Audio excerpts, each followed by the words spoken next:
Welcome back to enchanted learning. It's me Banas Khalid. Enchanted school മാപ്പിലേക്ക് എന്റെ എല്ലാ മക്കൾക്കും സ്വാഗതം. അപ്പൊ കഴിഞ്ഞ ക്ലാസ്സിൽ നമ്മൾ SS ആണ് പഠിച്ചുകൊണ്ടിരുന്നല്ലേ. അപ്പൊ എന്റെ മക്കൾക്ക് കഴിഞ്ഞ ക്ലാസ്സിൽ പഠിച്ച പാഠങ്ങളൊക്കെ ഓർമ്മയുണ്ടോ? അതൊക്കെ നിങ്ങൾ മനസ്സിലാക്കി പഠിച്ചു വെച്ചിട്ടുണ്ടല്ലോ അല്ലേ? അപ്പൊ എത്രയും വേഗം മനസ്സിലാക്കി പഠിക്കുക.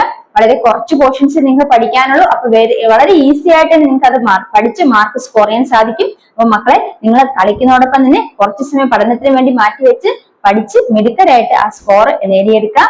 അപ്പൊ നമ്മള് ഇന്നത്തെ ബാക്കി പോർഷൻസ്, കഴിഞ്ഞ ദിവസം നമ്മൾ പഠിച്ചു നിർത്തിയതിന്റെ ബാക്കി പോർഷൻസ് ആണ് നമ്മൾ പഠിക്കാൻ പോകുന്നത്. നമ്മൾ 6ാമത്തെ ചാപ്റ്റർ അല്ലെ, ഭൂപടങ്ങളെ വായിക്കാം എന്നുള്ള ചാപ്റ്റർ വരെ പഠിച്ചു വെച്ചല്ലോ അല്ലെ. അതിലൊരു ചോദ്യങ്ങളൊക്കെ നിങ്ങൾക്ക് മനസ്സിലായല്ലോ.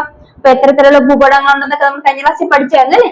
അപ്പൊ ഇന്ന് പഠിക്കാൻ പോകുന്നത് 7ാമത്തെ ചാപ്റ്റർ ആണ്, എക്കണോമിക് തോട്ട്സ് അല്ലെങ്കിൽ സമ്പദ് ശാസ്ത്ര ചിന്തകൾ. ഈ ഒരു പാഠഭാഗത്ത് നിന്ന് നമ്മൾ എന്തൊക്കെ പഠിക്കണം, എന്തൊക്കെ രീതിയിൽ ക്വസ്റ്റ്യൻസ് പരീക്ഷയ്ക്ക് വരാം, ഏതൊക്കെയാണ് നമ്മൾ കൂടുതൽ മനസ്സിലാക്കിയ കാര്യങ്ങൾ എന്നൊക്കെയാണ് നമ്മൾ ഇന്ന് ആദ്യം നോക്കാൻ പോകുന്നത്. മക്കളെ, ക്ലാസ്സിൽ ശ്രദ്ധിച്ചിരിക്കും. വളരെ കുറച്ച് പോർഷൻസേ ഉള്ളൂ, വേഗം പഠിച്ചെടുക്കാം. എന്നോടൊപ്പം തന്നെ പഠിച്ചു പോവുക. ഞാൻ പറയുന്ന അനുസരിച്ച് തന്നെ നിങ്ങളത് ഇപ്പൊ തന്നെ പഠിച്ച് എടുക്കാം. അപ്പൊ നിങ്ങൾക്ക് കുറച്ചും കൂടെ ഈസി ആയിരിക്കും. അപ്പൊ ക്ലാസ് തുടങ്ങാം അല്ലേ. അപ്പൊ മക്കളെ, ഈ ഒരു പാഠത്തില് നമ്മൾ ഈ പദസൂര്യാണ് പ്രധാനമായിട്ട് മനസ്സിലാക്കേണ്ടത്. അതായത് ഇന്ത്യൻ സാമ്പത്തിക ശാസ്ത്ര ചിന്തകൾ. അപ്പൊ ഇന്ത്യൻ സാമ്പത്തിക ശാസ്ത്ര ചിന്തകൾ, ഇന്ത്യൻ എക്കണോമിക് തിങ്കേഴ്സ് ആണ്. ഇന്ത്യൻ സാമ്പത്തിക ശാസ്ത്ര ചിന്തകൾ അല്ലെങ്കിൽ ഇന്ത്യൻ എക്കണോമിക് തിങ്കേഴ്സ് ആരൊക്കെയാണ്?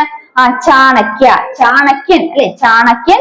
അതുപോലെ തന്നെ ദാദാബായ് നവറോജി, അതുപോലെ അമർത്യ സെൻ, ഗാന്ധിജി. അപ്പൊ ഇന്ത്യൻ സാമ്പത്തിക ശാസ്ത്ര ചിന്തകർ ആരൊക്കെയാണെന്ന് ചോദിച്ചാല് ആരൊക്കെയാണ്? ഗാന്ധിജി. ഓർക്കുക, ഗാന്ധിജി ഇന്ത്യൻ സാമ്പത്തിക ശാസ്ത്ര ചിന്തകനാണ്. ഗാന്ധിജി. രണ്ട് മനസ്സിലാക്കേണ്ടത് ചാണക്യൻ നിങ്ങൾ പേര് കേട്ടിട്ടുണ്ടാവും അല്ലെ. ഇന്ത്യൻ സാമ്പത്തിക ശാസ്ത്ര ചിന്തകളിൽ നമ്മൾ മനസ്സിലാക്കേണ്ട ഒരു പേര് ഏതാണ്? ചാണക്യൻ. ആദ്യം മനസ്സിലാക്കേണ്ട ഗാന്ധിജി, നിങ്ങൾക്ക് അറിയാവുന്ന പേരാണ് ഗാന്ധിജി. പിന്നെ ചാണക്യൻ അല്ലെ. പിന്നെ എന്താണ്? ദാദാബായ് നവറോജി ഇന്ത്യൻ സാമ്പത്തിക ശാസ്ത്ര ചിന്തകരിൽ പ്രമുഖരാണ്. അപ്പൊ ദാദാബായ് നവറോജി. ഇനി മറ്റൊരാൾ ആരാണ്? അമർത്യാസെനും ഇന്ത്യൻ സാമ്പത്തിക ശാസ്ത്ര ചിന്തകളിൽ പ്രമുഖനാണ്. അപ്പൊ ഇന്ത്യൻ സാമ്പത്തിക ശാസ്ത്ര ചിന്തകർ ആരൊക്കെയാണെന്ന് ചോദിച്ചാൽ അതൊക്കെയാണ് ചാണക്യൻ, ഗാന്ധിജി, അമർത്യ സെൻ, ദാദാബായ് നവറോജി. ആരൊക്കെയാണ്? ചാണക്യൻ, ദാദാബായ് നവറോജി, അമർത്യ സെൻ, ഗാന്ധിജി. ഇവരെല്ലാമാണ് ഇന്ത്യൻ സാമ്പത്തിക ശാസ്ത്ര ചിന്തകൾ, ഇന്ത്യൻ എക്കണോമിക് തിങ്കേഴ്സ് എന്നറിയപ്പെടുന്ന ആരൊക്കെയാണ്? ചാണക്യൻ, ദാദാബായ് നവറോജി, അമർത്യ സെൻ, അതുപോലെ തന്നെ ഗാന്ധിജി. ഇത്രയുമാണ് നിങ്ങൾ അവിടെ പ്രധാനമായിട്ട് മനസ്സിലാക്കേണ്ടത്. ഇനി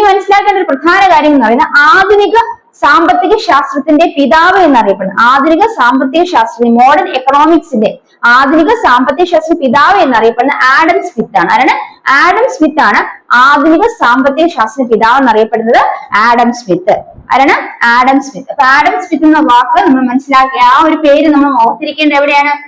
മോഡേൺ എക്കണോമിക്സിന്റെ പിതാവ് അല്ലെങ്കിൽ ആധുനിക സാമ്പത്തിക ശാസ്ത്ര പിതാവ് ചോദിച്ചാൽ ആരാണ്? ആഡം സ്മിത്ത് ആണെന്ന് ഓർത്തു വെക്കാം.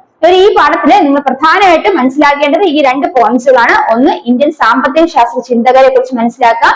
അതുപോലെ തന്നെ മോഡേൺ എക്കണോമിക്സിന്റെ പിതാവ് അല്ലെങ്കിൽ ആധുനിക സാമ്പത്തിക ശാസ്ത്ര പിതാവ് എന്നറിയപ്പെടുന്ന ആഡം സ്മിത്ത് ആണെന്ന് കൂടെ മനസ്സിലാക്കി വെക്കാം. ഇത് അത്രയുമാണ് പ്രധാനമായിട്ട് ഈ പാഠഭാഗത്ത് നിങ്ങൾ മനസ്സിലാക്കേണ്ടത്. അപ്പൊ ഇത് ക്ലിയർ ആയെന്ന് വിശ്വസിക്കുന്നു. നമുക്ക് അടുത്ത ചാപ്റ്ററിലോട്ട് പോകാം. ഇനി മനസ്സിലാക്കാൻ പോകുന്നത് 9ാമത്തെ ചാപ്റ്റർ ആണ്, മഗധ മുതൽ താനേശ്വരം വരെ അല്ലെ. From Magadha to Thaneshwar. ഈ ഒരു പാഠമാണ് പഠിക്കാൻ പോകുന്നത് 9ാമത്തെ ചാപ്റ്ററില്. ഫ്രം മഗധ ടു താനേശ്വർ നമുക്ക് എന്തൊക്കെ പഠിക്കാൻ നോക്കാം. ഫസ്റ്റ് അവിടെ നമ്മൾ മൗര്യ ഭരണത്തെ കുറിച്ചാണ് ആദ്യം മനസ്സിലാക്കുന്നത്. മൗര്യന്മാരുടെ ഭരണത്തെ കുറിച്ചാണ് ആദ്യം മനസ്സിലാക്കുന്നത്. ഇനി മൗര്യ ഭരണത്തില് മൗര്യ ഭരണത്തിന്റെ പ്രത്യേകതകൾ എന്തൊക്കെയാണ്? മൗര്യ ഭരണത്തിന്റെ പ്രത്യേകതകളാണ് ആദ്യം മനസ്സിലാക്കാൻ പോകുന്നത്. നമുക്ക് ഓരോന്നായിട്ട് നോക്കിപ്പോ.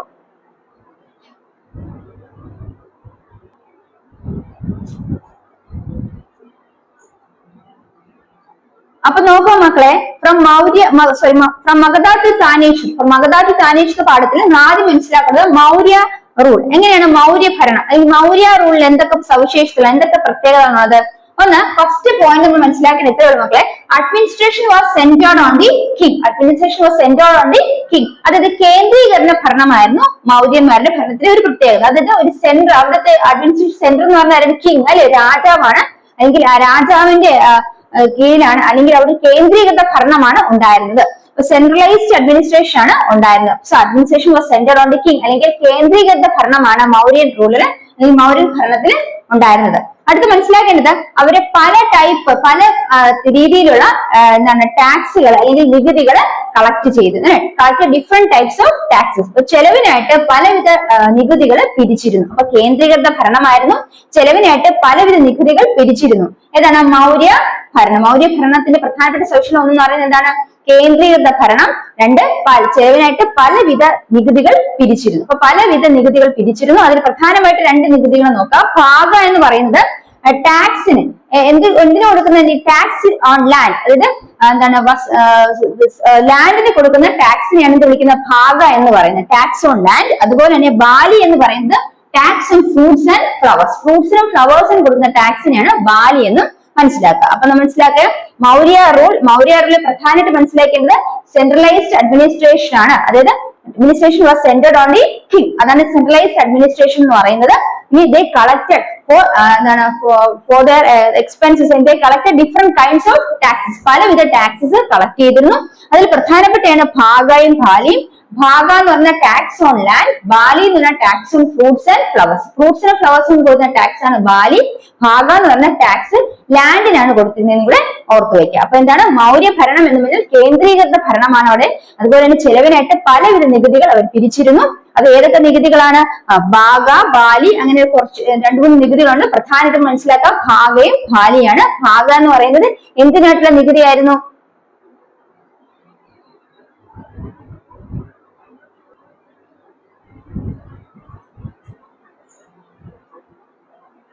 അപ്പൊ മൗര്യ ഭരണത്തെ കുറിച്ച് മനസ്സിലാക്കിയല്ലോ. മൗര്യ ഭരണം എന്ന് എന്താ മക്കളെ? മൗര്യ ഭരണത്തിൽ അവിടെ കേന്ദ്രീകൃത ഭരണമായിരുന്നു. ഇനി അതിന് ചെലവിനായിട്ട് പലവിധ നികുതികൾ പിരിച്ചിരുന്നു. അപ്പൊ അതിൽ ഭാഗയും ബാലിയും നാം എടുത്ത് മനസ്സിലാക്കാം. ഭാഗ എന്ന് പറയുന്നത് ഈ ലാൻഡിന് അല്ലെങ്കിൽ സ്ഥലങ്ങൾക്ക് കൊടുത്തിരുന്ന കരമാണ് ഭാഗ, അല്ലെ? ഭാഗ എന്ന് പറയുന്ന നികുതി എന്തിനു കൊടുത്തിരുന്ന നികുതിയാണ്? ലാൻഡിന്, സ്ഥലങ്ങൾക്ക് അല്ലെങ്കിൽ വസ്തുക്കൾക്ക് കൊടുത്തിരുന്ന അവർക്ക് അതിന് വേണ്ടി കൊടുത്തിരുന്ന നികുതിയാണ് ഭാഗ എന്ന് പറയുന്നത്. ബാലി എന്ന് പറയുന്നത് ഫ്രൂട്ട്സ് അല്ലെങ്കിൽ പഴങ്ങൾക്കും ഫലങ്ങൾക്കും അതുപോലെ ഫ്ലവേഴ്സും, ഫ്രൂട്ട്സിനും ഫ്ലവേഴ്സിനും ഫലങ്ങൾക്ക് പുഷ്പങ്ങൾക്ക് കൊടുത്തിരുന്ന നികുതിയാണ് എന്ത്? ബാലി എന്നും കൂടെ ഓർത്തു വയ്ക്കുക. അടുത്തത് നമ്മൾ മനസ്സിലാക്കാൻ പോകുന്നത് സാമൂഹ്യ സാമ്പത്തിക ജീവിതം. അതായത് ഇവരുടെ സോഷ്യൽ ആൻഡ് എക്കണോമിക് ലൈഫ് എങ്ങനെയായിരുന്നു? അപ്പൊ മൗര്യ ഭരണത്തിന്റെ സോഷ്യൽ എക്കണോമിക് ലൈഫ് എങ്ങനെയായിരുന്നു? രാജാക്കന്മാർ കൃഷിയെയും കച്ചവടത്തെയും പ്രോത്സാഹിപ്പിച്ചിരുന്നു. അപ്പൊ അവരെന്ത് ചെയ്തു? They encourage agriculture and trade, അല്ലെ? അതിൽ സോഷ്യൽ എക്കണോമിക് ലൈഫ് പറയുകയാണെങ്കിൽ, മൗര്യ എംപയറിന്റെ സോഷ്യൽ എക്കണോമിക് ലൈഫ് പറയുകയാണെങ്കിൽ അവരെന്ത് എൻകറേജ് ചെയ്തു? They encourage for the development of agriculture and also trade, അല്ലെ? They encourage agriculture and trade. അതുപോലെ കൃഷിയെയും അതുപോലെ തന്നെ കച്ചവടത്തെയും പ്രോത്സാഹിപ്പിച്ചിരുന്നു. ആരാണ്? ഈ പറയുന്ന മൗര്യ ഡൈനസ്റ്റി, മൗര്യ എംപയർ. മൗര്യ ഭരണത്തില് സാമൂഹ്യ സാമ്പത്തിക ജീവിതത്തെ കുറിച്ച് പറയുകയാണെങ്കിൽ അവിടെ രാജാക്കന്മാർ കൃഷിയെയും അതുപോലെ കച്ചവടത്തെയും പ്രോത്സാഹിപ്പിച്ചിരുന്നു. ഇനി അതുപോലെ തന്നെ കൃഷിയെ പ്രോത്സാഹിപ്പിച്ചിരുന്നു. അതോടൊപ്പം തന്നെ ജലസേചന സൗകര്യങ്ങൾ നൽകിയിരുന്നു, അല്ലെ? ഇറിഗേഷൻ ഫെസിലിറ്റീസ് പ്രൊവൈഡ് ചെയ്തിരുന്നു. Irrigation facilities were arranged.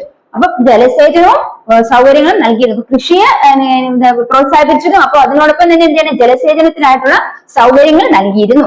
ഇനി അവിടെ പാതകൾ നിർമ്മിച്ചിരുന്നു, അതുപോലെ റോഡുകൾ കൺസ്ട്രക്ട് ചെയ്തു. എന്താക്കണം? റോഡുകൾ കൺസ്ട്രക്ട് പ്രധാനമായിട്ട് എന്തിനാണ്? ഈ പറഞ്ഞ കച്ചവടത്തിന്റെ പുരോഗതിക്ക് വേണ്ടിയാണ് റോഡുകൾ നിർമ്മിച്ചത്. അപ്പൊ റോഡുകൾ നിർമ്മിച്ചത്, പാതകൾ നിർമ്മിച്ചത്. Roads were constructed for development of trade. അപ്പൊ ഇത്രയാണ് നമ്മുടെ മൗര്യ ഭരണത്തെ കുറിച്ച് മനസ്സിലാക്കുന്നത്. അപ്പൊ മൗര്യ ഭരണത്തെ പ്രധാനപ്പെട്ട കാര്യങ്ങൾ എന്തൊക്കെയാണ്? ഒന്ന്, കേന്ദ്രീകരണ ഭരണമാണ്. രണ്ട്, ചെലവിനായിട്ട് പലവിധ നികുതികൾ പിരിച്ചിരുന്നു, അല്ലെ? മൗര്യ റൂളിൽ പറയുകയാണെങ്കിൽ first centralised administration. The administration was centred on the king. രണ്ടാമത് പറയുന്നത് collect different types of taxes. അതിൽ ഭാഗയും ബാലിയും എടുത്തു പറയുന്നു. ഭാഗ എന്ന് പറയുന്ന ടാക്സ് ഓൺ ലാൻഡ്, ഇത് വസ്തുക്കൾക്ക് അല്ലെങ്കിൽ സ്ഥലങ്ങൾക്ക് കൊടുക്കുന്ന നികുതിയാണ് ഭാഗയും. ഈ ബാലി എന്ന് പറയുന്നത് എന്താണ്? Tax on fruits and flowers, എങ്കിൽ ഫലങ്ങൾക്കും പുഷ്പങ്ങൾക്കും കൊടുക്കുന്ന നികുതിയാണ് ബാലി എന്നും കൂടെ മനസ്സിലാക്കി വെക്കാൻ. ഇനി അടുത്തത് അവിടെ സോഷ്യൽ എക്കണോമിക് ലൈഫ്. ഈ മൗര്യ എംപയറിന്റെ സാമൂഹ്യ സാമ്പത്തിക ജീവിതം എങ്ങനെയാണെന്ന് ചോദിച്ചാല് രാജാക്കന്മാർ എന്ത് ചെയ്തിരുന്നു? അവർ കൃഷിയെയും അതുപോലെ തന്നെ കച്ചവടത്തെയും പ്രോത്സാഹിപ്പിച്ചത്. Encourage agriculture and trade. അപ്പൊ അതിനു വേണ്ട അഗ്രികൾച്ചറും ട്രേഡും എൻകറേജ് ചെയ്തു, കൃഷിയെ പ്രോത്സാഹിപ്പിച്ചു. അതോടൊപ്പം തന്നെ എന്താണ്? ഇറിഗേഷൻ ഫെസിലിറ്റീസ് അറേഞ്ച് ചെയ്തിരുന്നു, അല്ലെ? സോ ജലസേചന സൗകര്യങ്ങൾ നൽകിയിരുന്നു. അറേഞ്ച്ഡ് ഇറിഗേഷൻ ഫെസിലിറ്റീസ് അല്ലെങ്കിൽ ജലസേചന സൗകര്യങ്ങൾ നൽകിയിരുന്നു. ഇനി ആ ജലസേചന സൗകര്യങ്ങൾ നൽകിയിരുന്നു, കൃഷിയെ പ്രോത്സാഹിപ്പിച്ചിരുന്നു. അപ്പൊ അത് എന്തിനെ സഹായിക്കുന്ന? കച്ചവടത്തിന് വേണ്ടിയിട്ട്. അപ്പൊ അതിനു വേണ്ടിയിട്ട് പാതകൾ നിർമ്മിച്ചിരുന്നു. അപ്പൊ കച്ചവടങ്ങളുടെ പുരോഗതിക്ക് വേണ്ടിയിട്ട് എന്ത് ചെയ്തു? പാതകൾ നിർമ്മിച്ചു. Roads were constructed for the development of trade. മനസ്സിലായോ? ഇത്രയും കാര്യങ്ങളാണ് നമുക്ക് മൗര്യ ഡൈനസ്റ്റി അല്ലെങ്കിൽ മൗര്യ എംപയർ അല്ലെങ്കിൽ മൗര്യ ഭരണത്തിൽ പ്രധാനമായിട്ട് മനസ്സിലാക്കേണ്ടത്. അപ്പൊ ക്ലിയർ ആയി മക്കളെ? അത്രയും കഴിഞ്ഞാൽ നമ്മൾ ഇനി അടുത്ത് മനസ്സിലാക്കാൻ പോകുന്ന ഗുപ്ത സാമ്രാജ്യം. ഇപ്പൊ മൗര്യ സാമ്രാജ്യത്തിൽ പ്രധാനമായിട്ട് മനസ്സിലാക്കേണ്ട പോയിന്റുകൾ എല്ലാം ഓർത്ത് വെക്കുക. അപ്പൊ ക്ലിയർ ആയോ? അപ്പൊ ഒന്നുകൂടെ പറയണോ? ഒന്നുകൂടെ പറയാം. മൗര്യ ഭരണം അല്ലെങ്കിൽ മൗര്യ ഡൈനസ്റ്റിയില് കേന്ദ്രീകൃത ഭരണമായിരുന്നു. ചെലവിനായിട്ട് പലവിധ നികുതികൾ പിരിച്ചിരുന്നു. അപ്പൊ അതിലൊന്നാണ് ഭാഗയും ഭാലിയും. ഭാഗ എന്ന അല്ലെങ്കിൽ നികുതി എന്തിനു കൊടുക്കുന്നതാണ്? വസ്തുക്കൾക്ക് കൊടുക്കുന്ന അല്ലെങ്കിൽ സ്ഥലത്തിന് കൊടുക്കുന്ന നികുതിയാണ്. അതുപോലെ ഫ്രൂട്ട്സിന്, ഫലങ്ങൾക്കും പുഷ്പങ്ങൾക്കും കൊടുക്കുന്ന നികുതിയെ ബാലി എന്നും അറിയപ്പെട്ടിരുന്നു. ഇനി അവരുടെ സാമ്പത്തിക സാമൂഹ്യ ജീവിതം, സോഷ്യൽ എക്കണോമിക് അല്ലെ, സാമൂഹ്യ സാമ്പത്തിക ജീവിതം എങ്ങനെയായിരുന്നു? രാജാക്കന്മാര് കൃഷിയെയും അതോടൊപ്പം തന്നെ കച്ചവടത്തെയും പ്രോത്സാഹിപ്പിച്ചിരുന്നു. അതായത് എന്താണ്? അഗ്രികൾച്ചറിനെയും ട്രേഡിനെയും എൻകറേജ് ചെയ്തിരുന്നു. എന്താണ്? Kings encourage agriculture and trade. രണ്ടാമത്തെ പോയിന്റ് എന്താണ്? അവർ ട്രേഡിനെ കൃഷി ചെയ്ത്, അപ്പൊ കൃഷി നടത്തുന്നതിന് എന്ത് വേണം? ജലസേചന സൗകര്യങ്ങൾ വേണം. അപ്പൊ ജലസേചന സൗകര്യങ്ങൾ നൽകിയിരുന്നു. അതായത് ഇറിഗേഷൻ ഫെസിലിറ്റീസ് പ്രൊവൈഡ് ചെയ്യുന്നു. Irrigation facilities were arranged. അടുത്ത എന്താണ് മനസ്സിലാക്കേണ്ടത്? അപ്പൊ ഈ കൃഷിയെല്ലാം പ്രോത്സാഹിപ്പിച്ചു, ജലസേചന സൗകര്യങ്ങൾ കൊടുത്തു. അതിന്റെ ഭാഗമായിട്ട് എന്ത് ചെയ്യണം? വിവിധ വസ്തുക്കൾക്ക് കച്ചവടം നടത്താൻ സഹായിക്കണം അല്ലെ. അപ്പൊ റോഡ്സ് വെയർ കൺസ്ട്രക്ട്, പാതകൾ നിർമ്മിച്ചിരുന്നു. അപ്പൊ കച്ചവടത്തിന് വേണ്ടിയിട്ട് roads were construct for the development of trade, പാതകൾ നിർമ്മിച്ചിരുന്നു. ഇത്രയും കാര്യങ്ങളാണ് മൗര്യ എംപയർ അല്ലെങ്കിൽ മൗര്യ റൂളിനെ കുറിച്ച് നമ്മൾ പ്രധാനമായിട്ട് മനസ്സിലാക്കേണ്ടത്. ഈ പോയിന്റ്സ് ക്ലിയർ ആയോ? അപ്പൊ ഇത്രയും പോർഷൻസ് പഠിച്ചാൽ മൗര്യ എംപയർ നമുക്ക് സെറ്റ് ആക്കാൻ പറ്റും. അതിന്റെ ഒരു മാർക്ക് നമുക്ക് ലഭിക്കുന്നതാണ്. അടുത്ത് നമ്മൾ നോക്കാൻ പോകുന്നത് ഗുപ്ത സാമ്രാജ്യം, ഗുപ്ത ഡൈനാസ്റ്റി. ഇവിടെ ഗുപ്ത സാമ്രാജ്യം, ഗുപ്ത ഡൈനാസ്റ്റിയിൽ പ്രധാനമായിട്ട് മനസ്സിലാക്കേണ്ടത് എന്തൊക്കെയാണെന്ന് നോക്കാം.